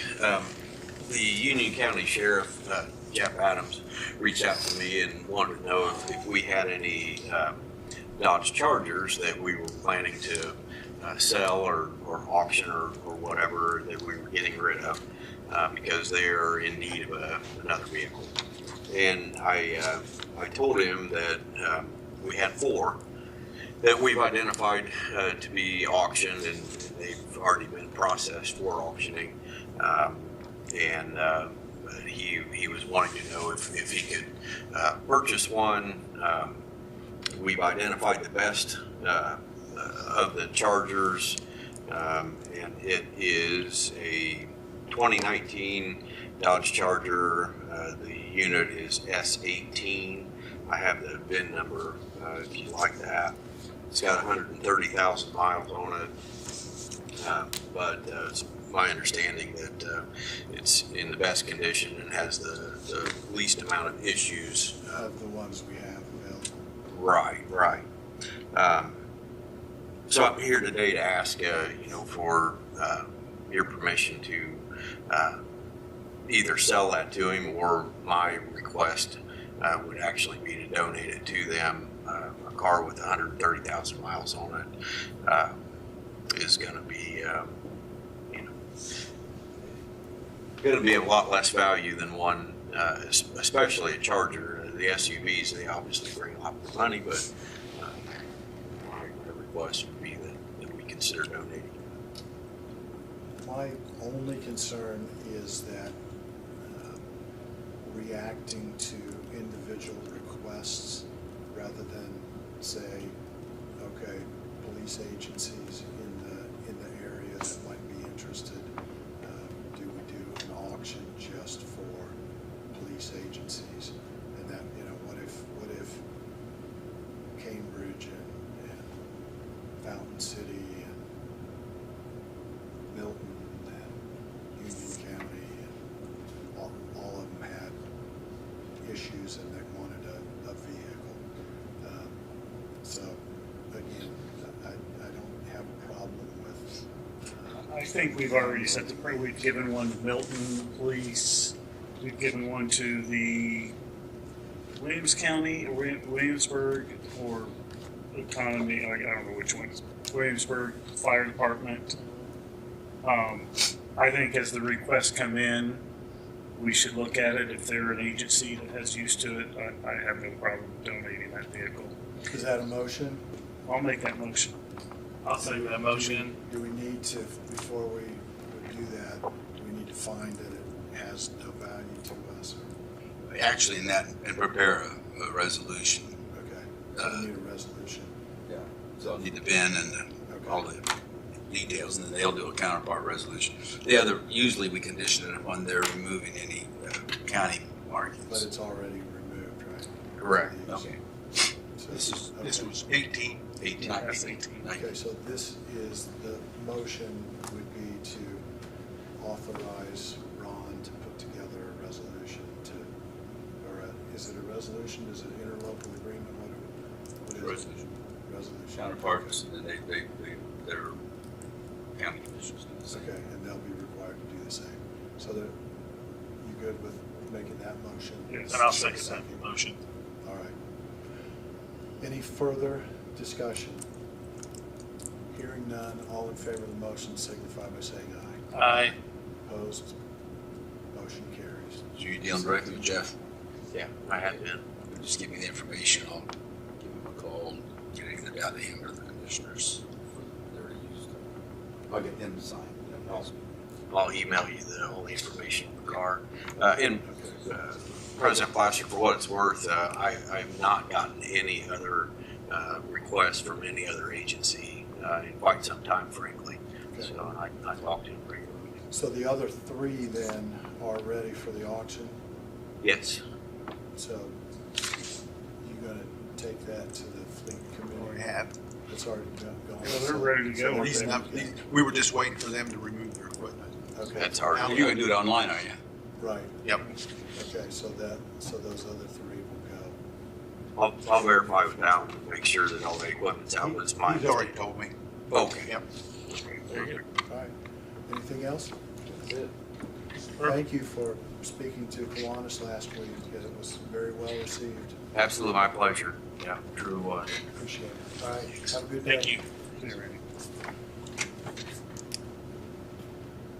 Bobby, do you have anything else? You want to speak on the scanning, Sorry, what? the lack of scanning? Oh, yeah. So the clerk, remember we just recently finished up $1 million scanning process for the clerk's office that pretty well emptied out a lot of the documents that were in the basement. And there was a process where new documents were being scanned by the clerk's office. Apparently the new clerk is proposing to no longer scan those documents. Why? And wants to put files back in the basement. So I haven't had a chance to talk to her yet, but wanted to. Why would we spend all that money I mean, we want to move forward on all the departments Exactly. to scan everything and go That's- digital. That's my position, so I wanted to I agree. get you guys' thought before I talk to her about what needs to happen to make that work. So I have your feedback, and we'll have those conversations. One of the things we were hoping to do was use some of that now empty space for storage from other areas that would use some space that nobody else has a need for at this point. So anyway, Steve and I'll have some conversations and we'll report back to you on what we find out. We also find that there was a $5,000 overpayment to the scanning company, and they're going to be in next week or the week after to talk about how we back out of that situation and get that money back into the general fund. So they've acknowledged the error, and I think we're just trying to work through what's the best way to deal with it, get the money back.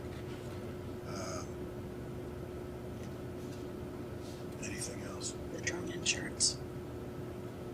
Drone insurance, and I should have been with the sheriff.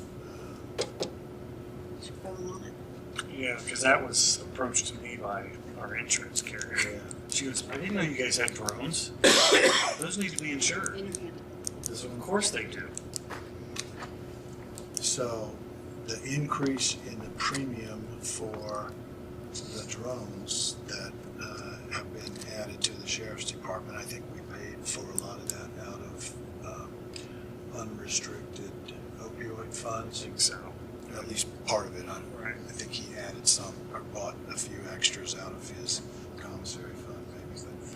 But the cost, the annual cost for the drone insurance, actually it's an increase to our liability coverage, $3,237 a year.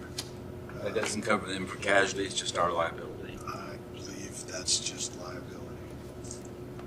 This is liability. So this year, we can pay for it out of commissioner's contingency, but I think we need to work through, hey, wait a minute, what are we gonna do going into the future now that we understand that there's an additional liability? Because where do we pay from? Because we pay for all the liability insurance or other insurances, don't we? Where's that? We pay for most of it out of our insurance line in the commissioner's budget. Did you look at that? Do we have additional funding in that line for this year? I was thinking we had to transfer money in for this year. Okay, Let's just pay it out so of we'll that. pay for it out of that line item, and then as we go forward, make sure that there's enough in there budgeted for not only the increase that we anticipate each year, but to cover the drone insurance. So, everybody good with that? I don't think we need a motion. We just have the money, we'll pay for it out of the line item, and this is actually a claim form to pay for it out of our liability insurance. Okay. Yeah, I don't even remember where Janita's realized all that we had drones. She called me. She goes, "You guys have drones?" Yeah. Well, I guess we kind of missed the fact that we need to have them insured. And as much money as we spent for them, I guess we should have insurance for them. So we may also want to check, because this is specifically liability, so we want to check on casualty insurance for them as well. Although, I don't know if you wreck a drone now, it may be expensive. I bet a lot of drones get wrecked all the time. Okay, anything else, Bobby? All right, Steve, Ron, commissioners. Did you have a conversation with the coroner yesterday? And I did. And do we have alarms on those? He was going to check. He did not know. And I did talk to Dale as well. So we're working through the issue. And have you heard from Dale? Did they come back and identify the leak today? Yeah, it looks like that it was the fill valve was leaking. Okay. So the coolant was leaking from the fill valve and it got too low. One of the problems they found is where you check the freon, the little valve was loose.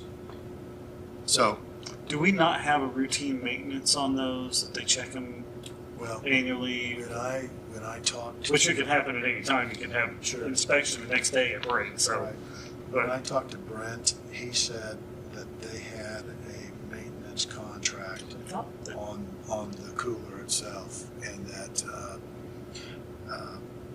we didn't really need to bring anybody in to from outside to fix that. It was covered by this maintenance contract, but we did not know. I didn't know that there was a separate maintenance contract, and who might be the person to contact. So apparently Brent was not contacted, so we've had that conversation. He was not contacted by well, he was by me, but before the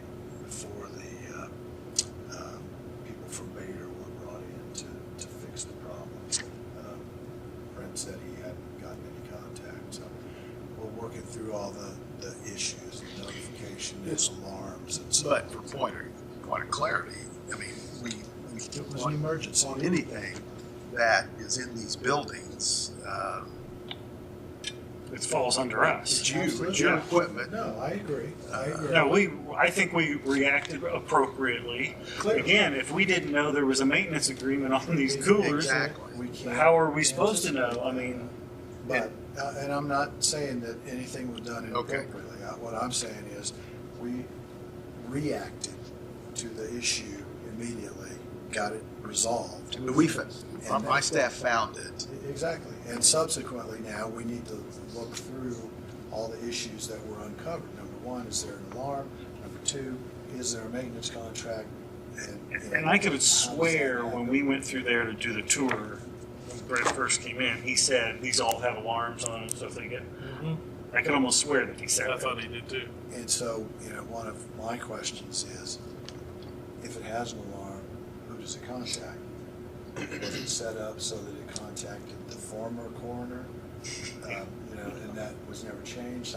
There are questions have come up that we need to address and deal with, and make sure that we're in a better position to react next time.